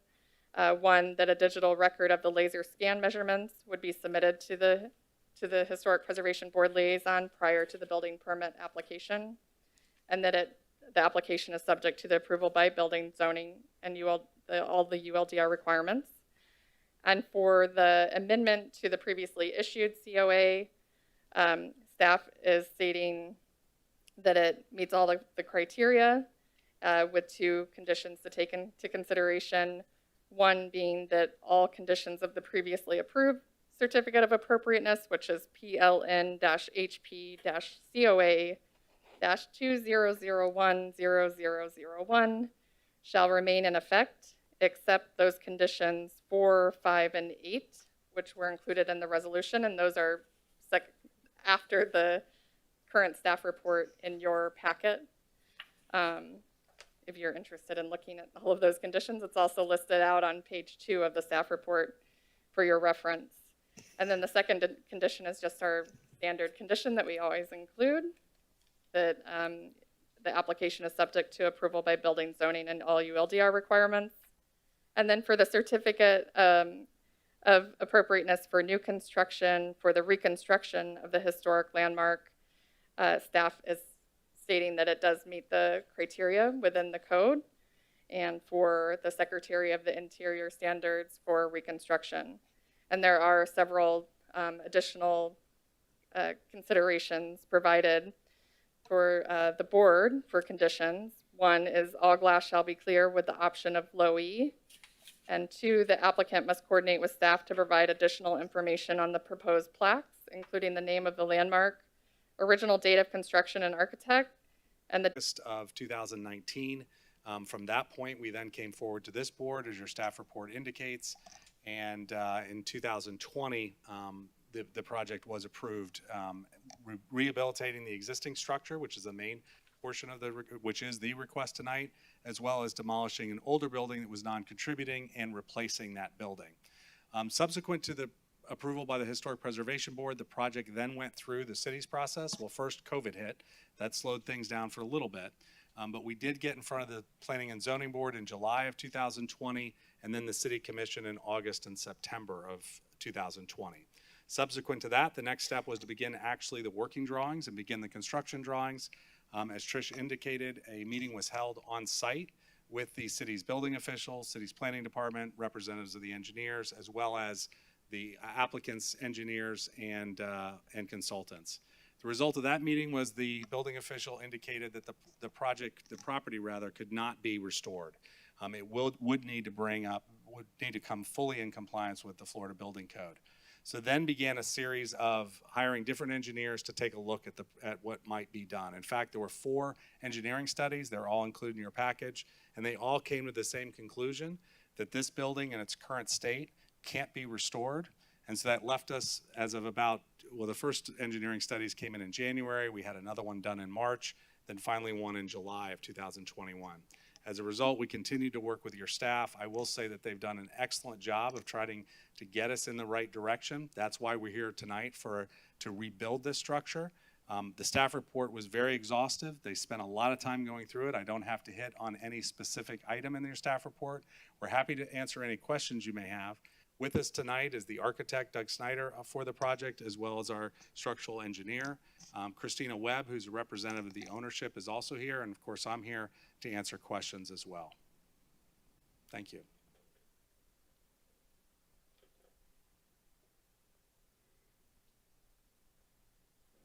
Our chair stepped out for a moment. Should have handled the gavel. We're going to pause for a commercial break.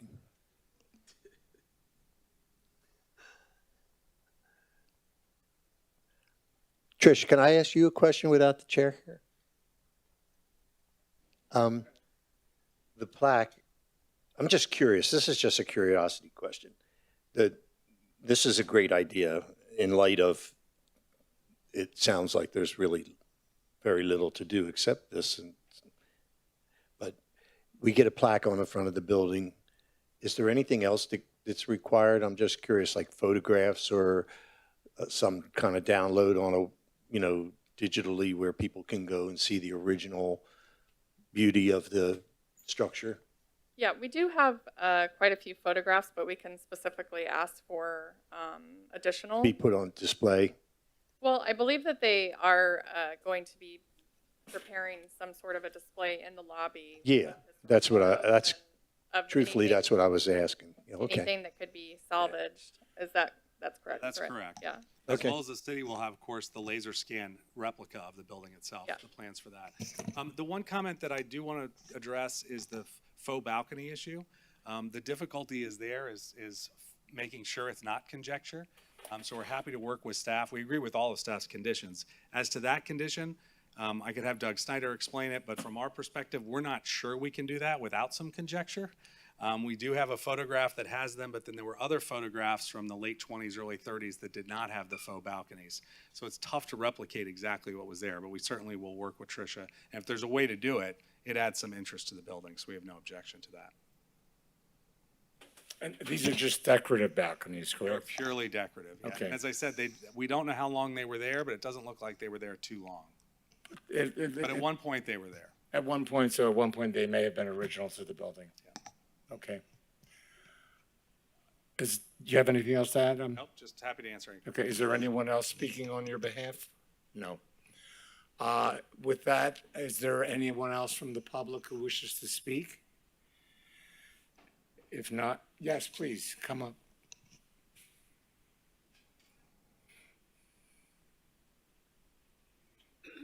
Good evening. My name is Jacqueline Scott, and I wanted to speak and give you some information as to how difficult this has been obviously for the owners. I'm a real estate broker here, and I was so proud when these guys stepped up and bought the property. Having been here 65 plus years, I thought this is going to be great. They worked so hard trying to make this happen. So I want to let you know sincerely how much time and effort and money, which I know isn't a consideration of yours, but they sincerely wanted to restore it. And anyway, I hope you'll grant these applications. Thank you very much. Thank you. If there's no other public comment, we'll close public comment and open it up to board comment. How about if we start down at the table in front here? Richard? Curious, from having been exposed to plenty other properties in the world that have had severe issues for renovations, and the first one comes to mind, they had a major fire, and yet they're able to restore it. My concern is that all the reports are saying it's beyond repair, and it looks like the studies were all done by the owner, which makes sense, but an outside independent source that could verify that there isn't any other opportunities to retain, restore the existing structure, because again, the last resort is reconstruction, and that's not the preferred. So again, because they're a preservation board, that's my preference in all cases. So are you saying that? I'm wondering if there's an additional study that can be done by an independent source that can verify some of this stuff, because all the studies or all the reports are indicated that they're from the owner, which has a concern because they have an objective to kind of rebuild something that's better and less costly than it would be to restore the existing structure.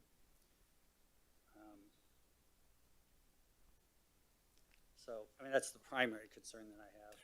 So you're saying that you would like to see something beyond the existing structural engineer's report, since the structural engineer was retained by the present owner? Yeah. Okay. Because, like I said, the examples are prominent around the world of things being restored rather than reconstructed. So I'm just concerned that, this is the only thing that can possibly be done with it. Again, Robert Lockry on behalf of the applicant. That is completely understandable, and that's a similar reaction we got from city staff, which is the reason we went out and got a second consultant, and then a third, and then a fourth, all at the recommendation of staff of who we should be using. I do want to say that structural engineer who's here, Murray's here, right back there, has also handled other historic buildings that have been restored. And here in Fort Lauderdale, the McCory's building, Firestone building down in Miami, et cetera. So he is familiar with that, with the ability to do that in some cases, and it was his determination that we could not do it in this case. Either he or the architect could provide some more details about what makes this unique and why it can't be done, but I assure you it's been an exhaustive review of this, and that's why it's taken us over a year from when the building official said, no way, to get here before you tonight. Thank you. Okay, I mean, because I'm looking at even locally, the Coca-Cola building, the South Side Schoolhouse, they were all renovated. And in fact, the Coca-Cola building, I think they just kept the facade. And interiors were completely gutted and changed. So again, can we keep the facades at any point and utilize that structure of any source? Again, because it's a good question, and because I think there is an interest in it, I would like Doug to help explain that and what he's seen out on the site. Good evening. My name's Doug Snyder, president of Fsmi, Architects and Planners. Listen, personally and professionally, I would rather not be here. I would rather have seen this thing go through as originally proposed. When I received the call from Christina, I was really hesitant about coming on board and looking at this project. Unfortunately, after walking through the building, and we did have a general contractor strip and pull the plaster off all of the, I think, if I remember correctly, the entire third floor was stripped down to all the wood framing and also to the exterior wall. So there's a couple things that are unique to this particular structure. One, all of the interior wood frame is all short span. It spans from wall to wall. You've got a bunch of small rooms that made up the original apartment complex. So they're all load bearing and interior load bearing going all the way down to the foundation system within the building footprint itself. There are several structures, frames that go into the terracotta tile, but very few. So literally, I think you could strip the exterior wall away and the interior wood frame would still remain. It's all Dade County pine. We found only a few members that had termite treatment.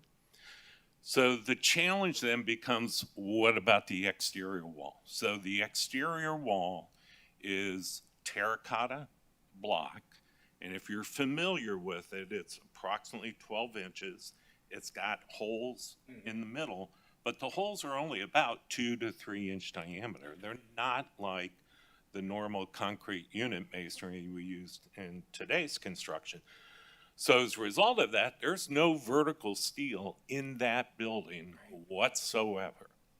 So the other challenge is that each of the floor levels and at the roof level, we do have a concrete tie beam, and it does have steel reinforcement. We've got some excellent pictures. I think Tricia had some in there. They're actually, instead of being round rebar, they're square rebar.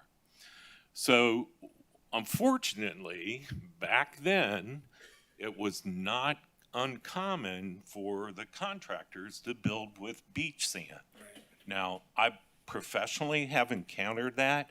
We did the old Davie School in Davie off of Griffin Road. We encountered beach sand under some of the older sections for the foundation. So we had to literally excavate it, reform it, and pour it back in. But that was the only place. So the challenge with beach sand is because it inherently has salt in it. And once salt is intruded into concrete and it starts the corrosion process, it will never stop. And I don't know how closely you looked at it, but there are some horizontal bands that you could see where they've done some patch and repair over the years. There's a lot of photographs of cracks and whatnot. So unfortunately, there's no compressive strength to that concrete tie beam. So once we start remodeling and pulling away the interior structure, you're gonna, I would guarantee you're gonna lose the walls. And unfortunately, and I don't want to have to say that, but that's the honest truth with this. You could do whatever forensics you wanted to. I think you're pretty much going to come up with the same conclusion. I know Jim Nadasky. Murray Brittenson is our current structural engineer. Murray came to the same conclusion. So I'll be more than happy to answer any questions. Thank you. Just because I think that this was designated, what, 6 or 7 years ago now, historic. So it's kind of, the previous owner knew it was historic, and why it wasn't maintained or improved at that point rather than let it further deteriorate is a concern, because that happens repeatedly throughout the city of Fort Lauderdale, where property owners don't maintain them, and they do let them deteriorate, and this is exactly what ends up happening, where they're torn down. And so I don't know, it's a new owner now, so I don't know how we can kind of address this now or in the future. Okay, thank you. Richard? I have a couple comments, but I'll defer to Barbara and I'll come back. So I'm just making a few notes. Come back to you? Please. Okay. Tim? I'm good. You're good. Donald? Barbara? I'm okay. Wow. Guess it's easy peasy. David? Yeah. Yeah, well, in my walking today, I see the entrance, if we're going to build new and everything, and we see the separation from the parking. That space doesn't seem to me large enough to accommodate that.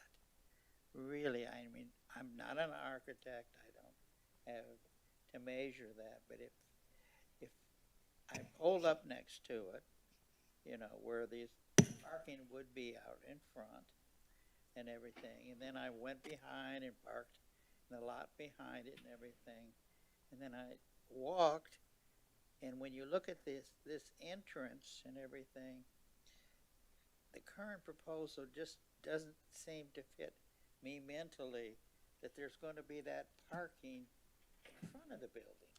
Well, that parking is in the previously approved as well. So the only thing that's changing is there's now more of a landscape buffer between the parking and the walkway. And the building is going to be higher than it is now. It's going to be about 18 inches taller. I mean, not taller, 18 inches. The grade is going to be raised about 18 inches. Okay, well, when I walked it, it just didn't seem Yeah. to fit to me. And am I correct in saying that the parking was approved at the last That's correct. That's correct. appearance before the board? That's correct, yeah. Okay.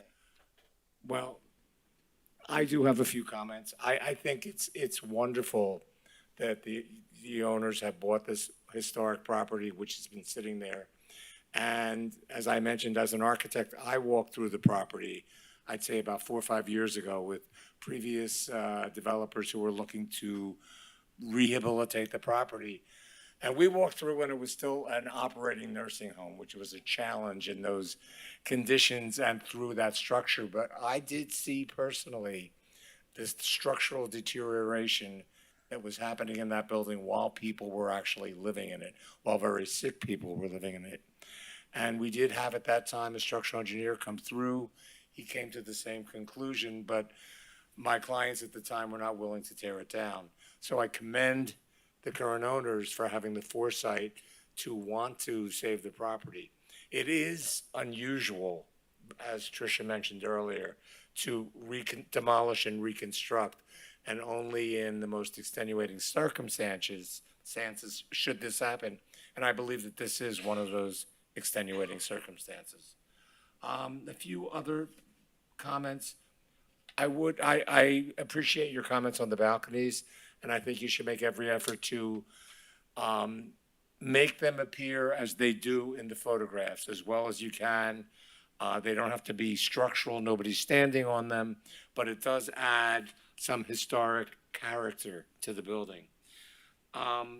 Speaking of historic character, when I look at the rendering, it's not on the screen, I can't tell, but when I look at the historic photograph on page 3 of the staff report, the top windows over the main entrance, right underneath the signage, and those windows are also repeated, I believe, on the side of the building on the next page, page 4.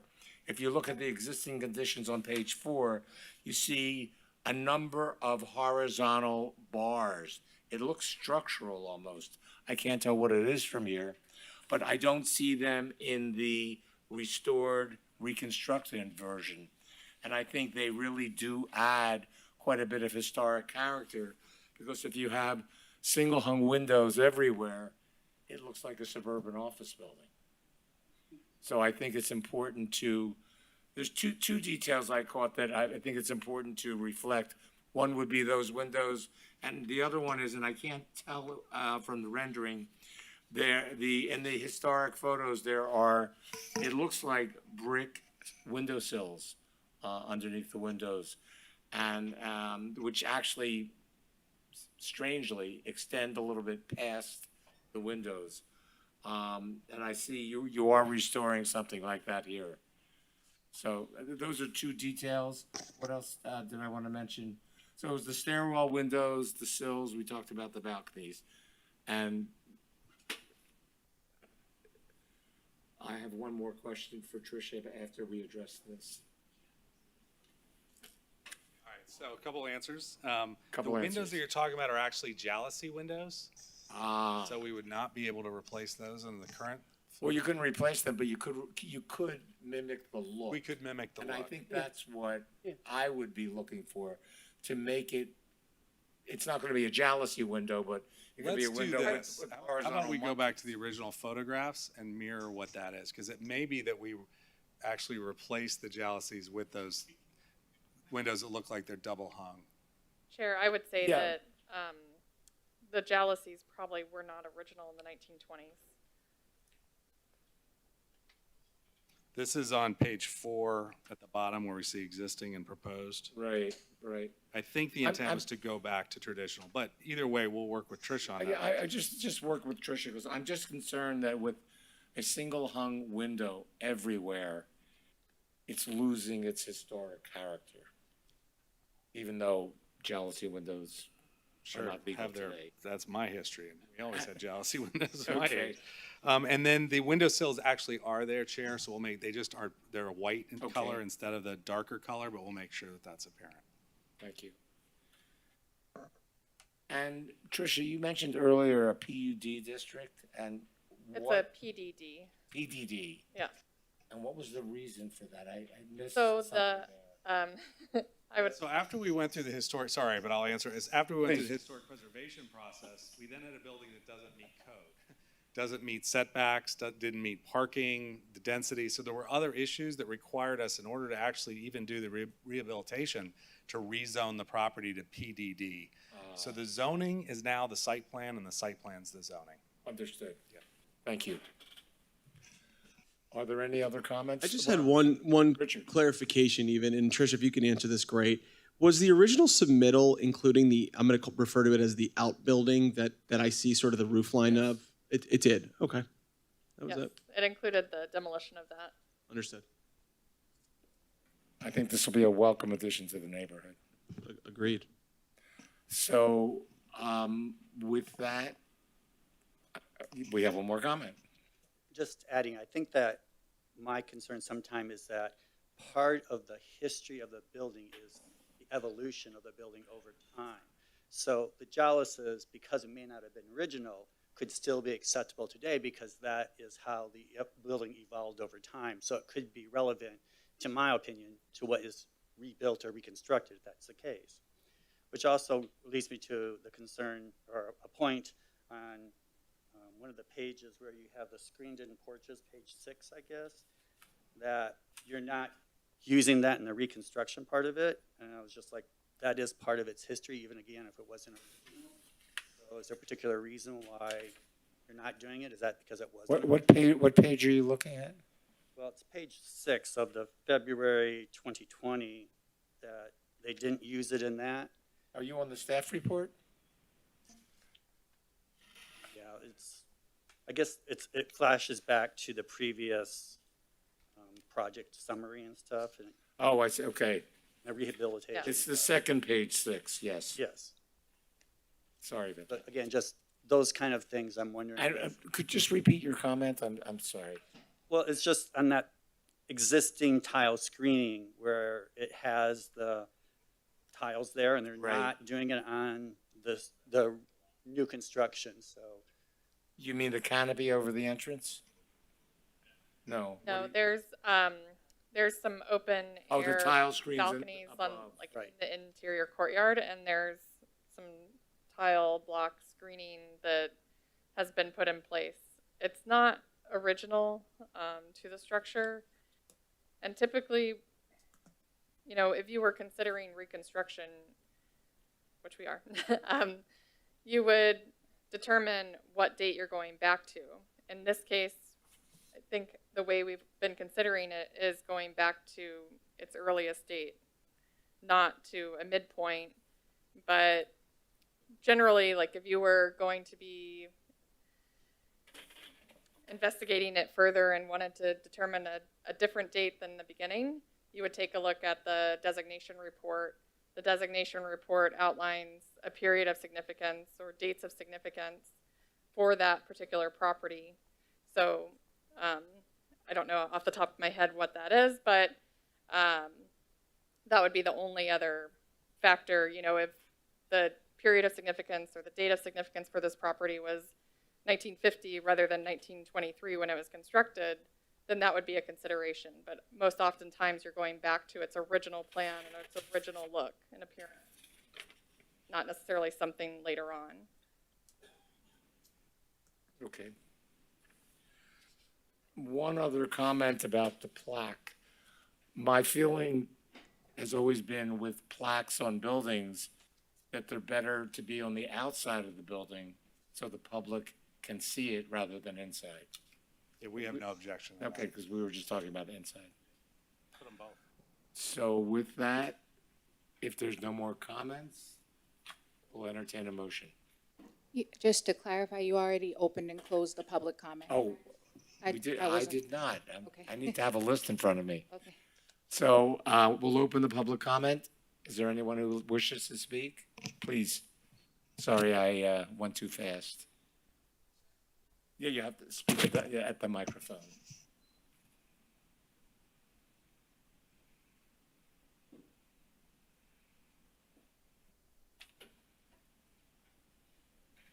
Good evening. My name's Joy Zeidman, and I reside right next to this. And I was just wondering if they had some sort of, I mean, I know you don't have a crystal ball, some sort of time frame that this would occur? Okay. No idea at this time. Yeah. Okay. Months, years? I mean, what are we talking Your here? comments are for the board, actually, ma'am. If you could just, any comments for the board? Guess not. Thank you. A quick question for you, Joyce. Are you in favor of the project? Excuse me? Are you in favor of the project? Yes, Okay. yes. I just wanted an idea. Well, that was a very good question, which we should have certainly asked. Yes. Okay, well, thank you. And the answer is as quickly as we possibly can. As you can imagine, this owner's been carrying this property for a few years. He's under Yeah. tremendous pressure to get underway, so. And I just want to add one thing I had forgotten, because when I was reading this and I first saw hollow clay tile, I had a project with hollow clay tile. Unfortunately, we did not tear it down, but it cost a lot of money to reconstruct and resurrect. And the idea with beach sand, I've also worked on many buildings in Miami Beach with beach sand. And once I read both of those, I realized why the building had to be torn down. With that, I'll entertain a motion. You closed it already? Did I you- closed public comment. You did? Yes, I Okay, closed public Okay, comment. thank you.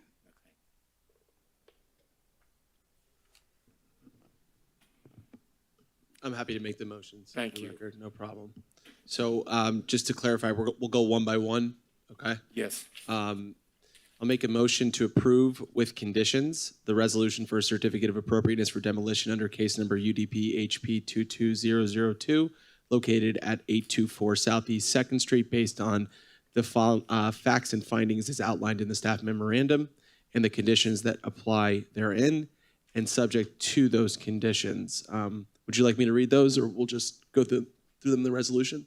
You don't have to read them. The only one that I just wanted to read again that was changed from what was previously submitted to you all Sure. was the one that Tricia read earlier that stated under the certificate of appropriateness for major alterations, it states that all conditions of the previously approved certificate of appropriateness, case number PLN HPCOA 2001-0001, shall remain in effect, except conditions 4, 5, and 8, which were included in the resolution. So that's the only one that changed. Okay, so we'll add that. And then I guess we'll go item by item on a vote. I have Second. one resolution for all of them, so Okay. if you're Even to better. approve all of them, then Perfect. So we'll keep going. Second one is a motion to approve with conditions the resolution for certificate of appropriateness for major alteration of amendment to the previously issued COA under case number PLN HP COA 2001-0001, under case number UDP HP 22002, located at 824 Southeast 2nd Street, based on the findings of fact as outlined in the staff memorandum and subject to those conditions. Did I just repeat that twice? Did you read that previously in? yes, Okay. I understand the motion is. Yeah, it's listed twice. yes, As I'm reading yes, it, I'm sorry. finding that. No, it's quite all right. So that one, we'll just keep rolling. And lastly, for the certificate of appropriateness for new construction, motion to approve with conditions the resolution for a certificate of appropriateness for new construction under case number UDP HP 22002, located at 824 Southeast 2nd Street based on the findings of fact. Facts and findings as outlined in the staff memorandum, subject to only the conditions set forth in the staff report. You just need a second. Is there a second? Second. Second. Second by Tim. Tim, a resolution of the Historic Preservation Board of the City of Fort Lauderdale, Florida, approving a certificate of appropriateness for demolition to demolish an existing historic landmark, amending a previously approved certificate of appropriateness, case number PLN HPCOA 2001-0001, to perform major alterations, and approving a certificate of appropriateness for a new construction to reconstruct an existing historic landmark for the property located at 824 Southeast 2nd Street, Fort Lauderdale, Florida, in the PPD zoning district, case number UDP HP 22001. Thank you. So we'll have a roll call vote. Ms. Lyons? Yes. Mr. Carney? Yes. Mr. Parker? Yes. Mr. Rosa? Yes. Mr. Bray? Mr. Chavon? Yes. And Mr. Marcus? Yes. Pass 7-0. Congratulations and good luck. Good luck, indeed. Good luck. So, our last item is for the other, well, first of all, communication to the city commission. I believe at the last meeting, we talked about a communication regarding the courthouse. Yes, that went before the city commission at their last meeting a week ago. And the city commission asked for staff to reach out to GSA to request an initial conversation about the potential for designation. And as of right now, I've just been speaking with the State Historic Preservation Office and working towards the appropriate contact at GSA. Okay, thank you. And for the good of the city, I can't remember what we talked about with the Pier 66. And I know the attorney was just here. I'm sorry, I don't have the notes in front of me, but it was, they're not ready to come to the Historic Preservation Board yet. The deadline hasn't hit yet. Right. But they can amend the contract if they wish and not come at all if the city agrees to that, just so you know. But I have not seen any amendment come before the city commission. So as it stands, they should be coming to the Historic Preservation Board. It's just that I don't know when. But the And that deadline for them to come, And that would be when they're finished. I think it was 4 years, if I'm not mistaken, I remember something like something like that, that was in the contract. I would look again and I'll. So my one question is, does this mean they'll have the project completed before they show us the plans? Well, I don't think that was what was in there. I think the notes that I had pertaining to the contract were that they were going to work with historic preservation staff to try to meet the requirements and then come before you, and that there would be no building permit issued. There was something like that there would be no building permit issued until they Okay. came before this board. There was something regarding, Perhaps you can check your notes and we'll talk about it. right, I can check my notes. Okay. I believe it's either within 5 years or prior to final CO is when they needed to come to. When would the 5 years have begun? August 2018. We have to verify that. Yes, I could verify that. So, yeah, I don't have the contract itself in front of me, but I know it was 5 years. So it says the earlier of 5 years from the date of the development agreement or after receipt of the certificate of occupancy of the restored Pier 66. So they're saying, it says here that they will seek historic designation of the exterior envelope of the tower portion of the building only, as the current building at the base of the tower was added many years after the tower and is not historic. So it's Okay. 5 years after the execution of the agreement. And the agreement was executed? I believe that was 2018, if I'm not Oh, mistaken. okay. So we're getting close. All right, we'll continue the discussion at the next meeting once you And it check the says, notes. yes, it says no certificate of occupancy shall be given for construction of any new principal structure of the Pier 66 North property until the certificate of occupancy of the Pier 66 renovation is obtained and the Pier 66 tower is designated historic. So yeah, that's what I Okay. have. And we have two other items under the good of the city of Fort Lauderdale. First is the Strategic Historic Preservation Plan update. Yep, so we do have a grant that we were provided by the State Historic Preservation Office and the Division of Historical Resources for this year for a Strategic Historic Preservation Plan. We're in the final stages of signing a contract with a consultant to do that work and to do public outreach and engage with the community to develop that plan overall. So in the coming weeks, you'll most likely hear from us as far as a survey that we're going to be conducting that will be on SurveyMonkey or something like that. It'll just be a few questions to answer so that we can develop a baseline for community values for historic preservation. Is this a survey for the board? It's for the community at large. Okay. So, but everyone will be, included and asked to participate from the board from that level. We will have a virtual workshop, and we will also have 2 in-person workshops later on in the spring. And then you most likely will get a presentation from the consultant at some point. So these are Historic Preservation Board workshops or with the public? They will be with the public, but we will have to have them sunshined. Understood. If multiple board members are planning to attend. Okay. So we'll be working through a lot of details as we move forward, but I just wanted to give a brief update as far as where we are in the process, but we're hoping to get started very shortly. And the plan update is for the entire city? Yes, it's for the entire city. It would be a 3 to 5 year plan moving forward as far as priorities for historic preservation and what we're looking to achieve as a community to develop historic preservation further and then address resiliency issues. My one big request would be that they really take a look at the importance of the mid-century buildings that have not yet been included in any surveys. Yeah, and I think there'll be plenty of opportunities to provide feedback like that, and so they can bring it all together and kind of develop our plan. Great. And then there's one more comment, is amendment to 2022 HP board meeting schedule. Yes, so our October 3rd, 2022 meeting, which is on a Monday in October, actually is conflicting with the city commission. And so we have to move our October meeting date. The options that we have are actually in September.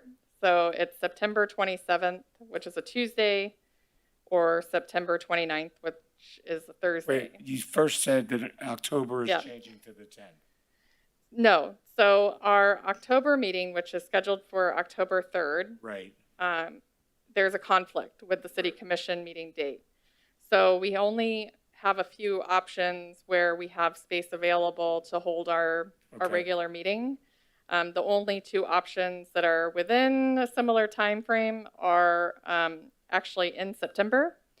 So the 2 options are September 27th, which is a Tuesday, or September 29th, which is a Thursday. So it's up to the board which date.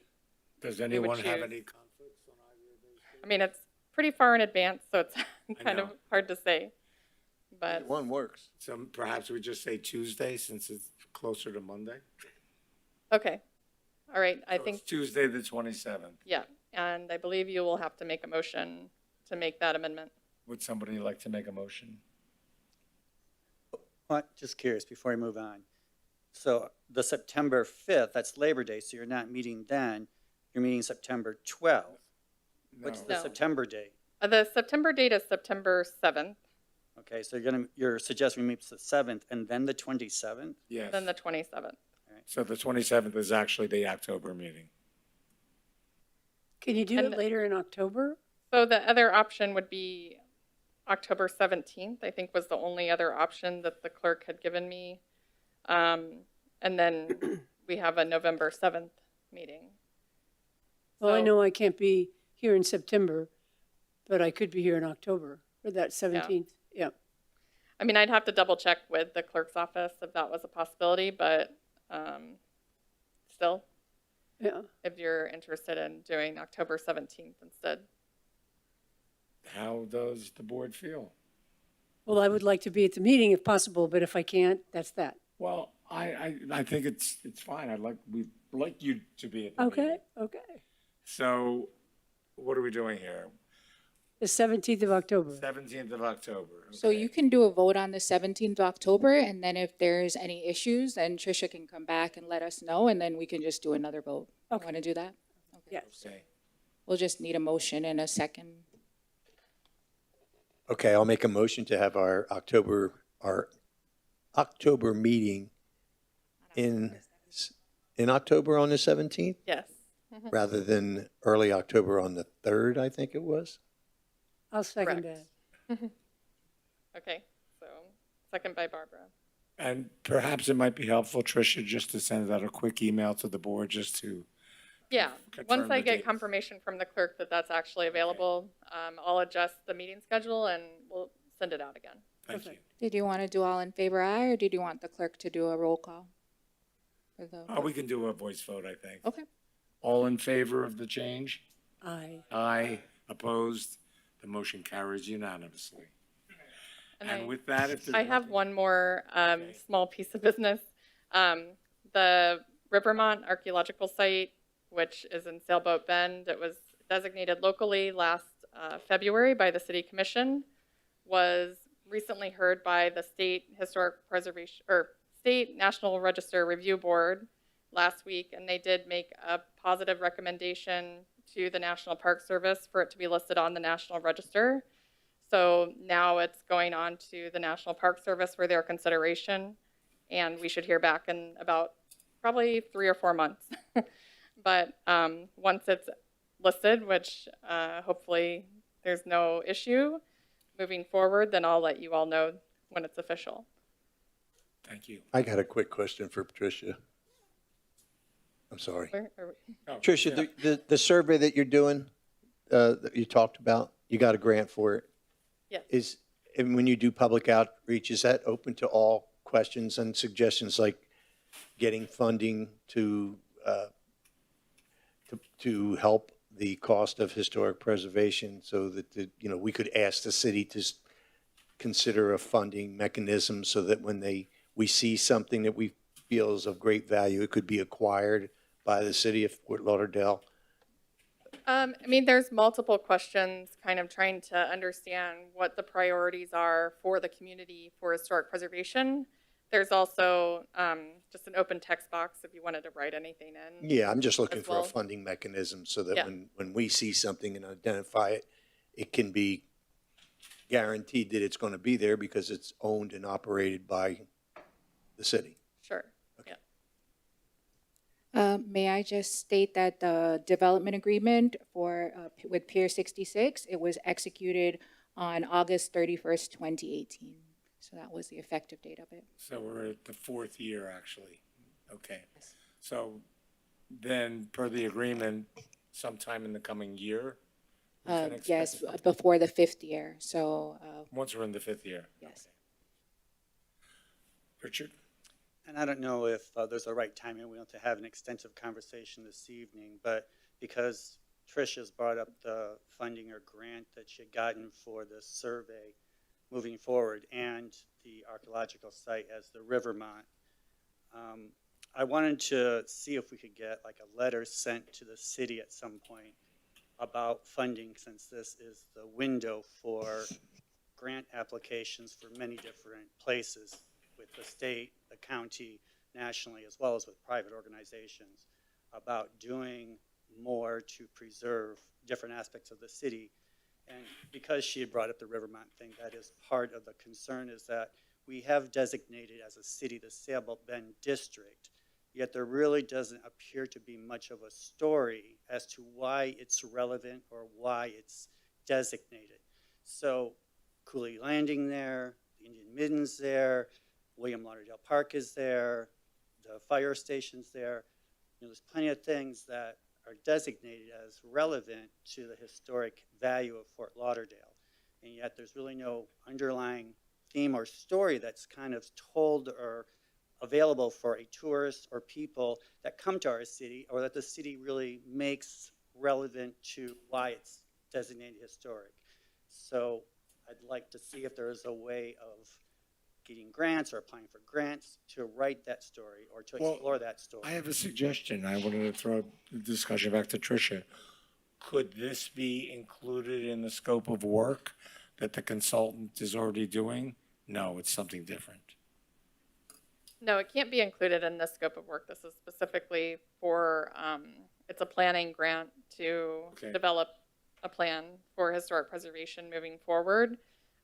If something, if that was a priority, that could certainly be listed within the plan or talked about as part of making priorities. I think what Richard is stating is, there are grants that are available. Typically, in the past, I've applied to one grant through the Division of Historical Resources for the past few years.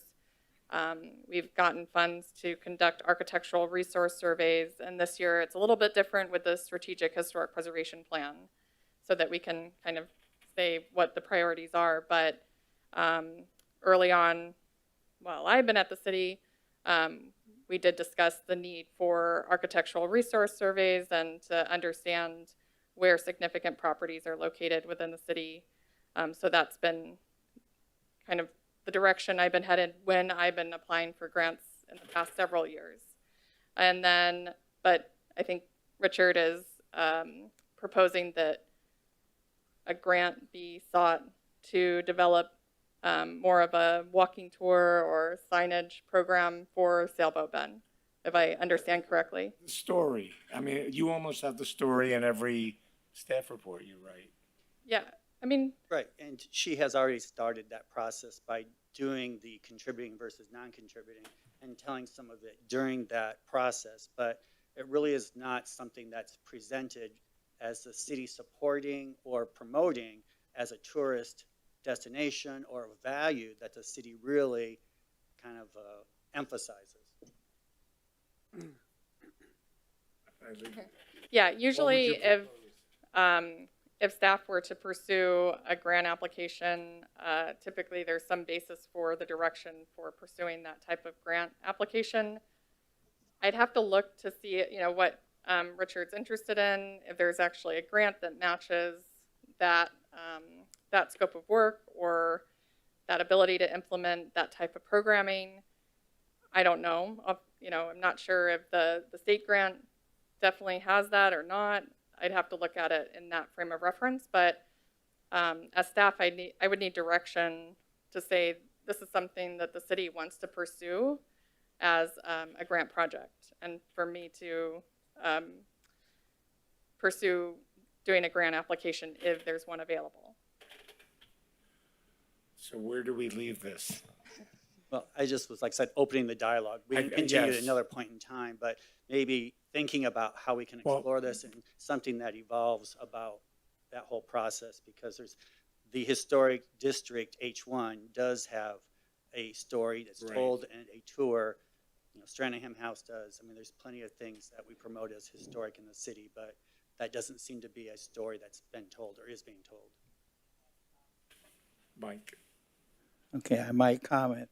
There are some things in the files that could be, there are walking tours, there's other things like that that can be used as. Where is this, David?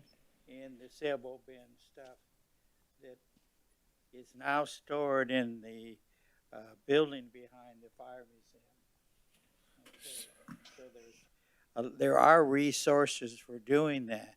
I have, I'm not boasting, but during the years I have saved a lot of that stuff, and it can be extracted and be used as templates for things to be done.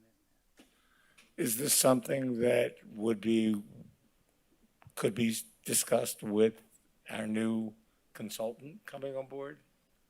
Or this would be a totally different scope of work, I I understand. believe it's a different scope of work, but if the board would like Tricia to do some research on the possible grants, then my suggestion would be to do a communication to the city commission, and then you would specify exactly what kind of grants you're looking for and what the public purpose is of those prospective grants. So that's my suggestion if you would like her to do that. Otherwise, staff generally can't do work outside of what they're Understood. supposed to unless it's directed by the city manager.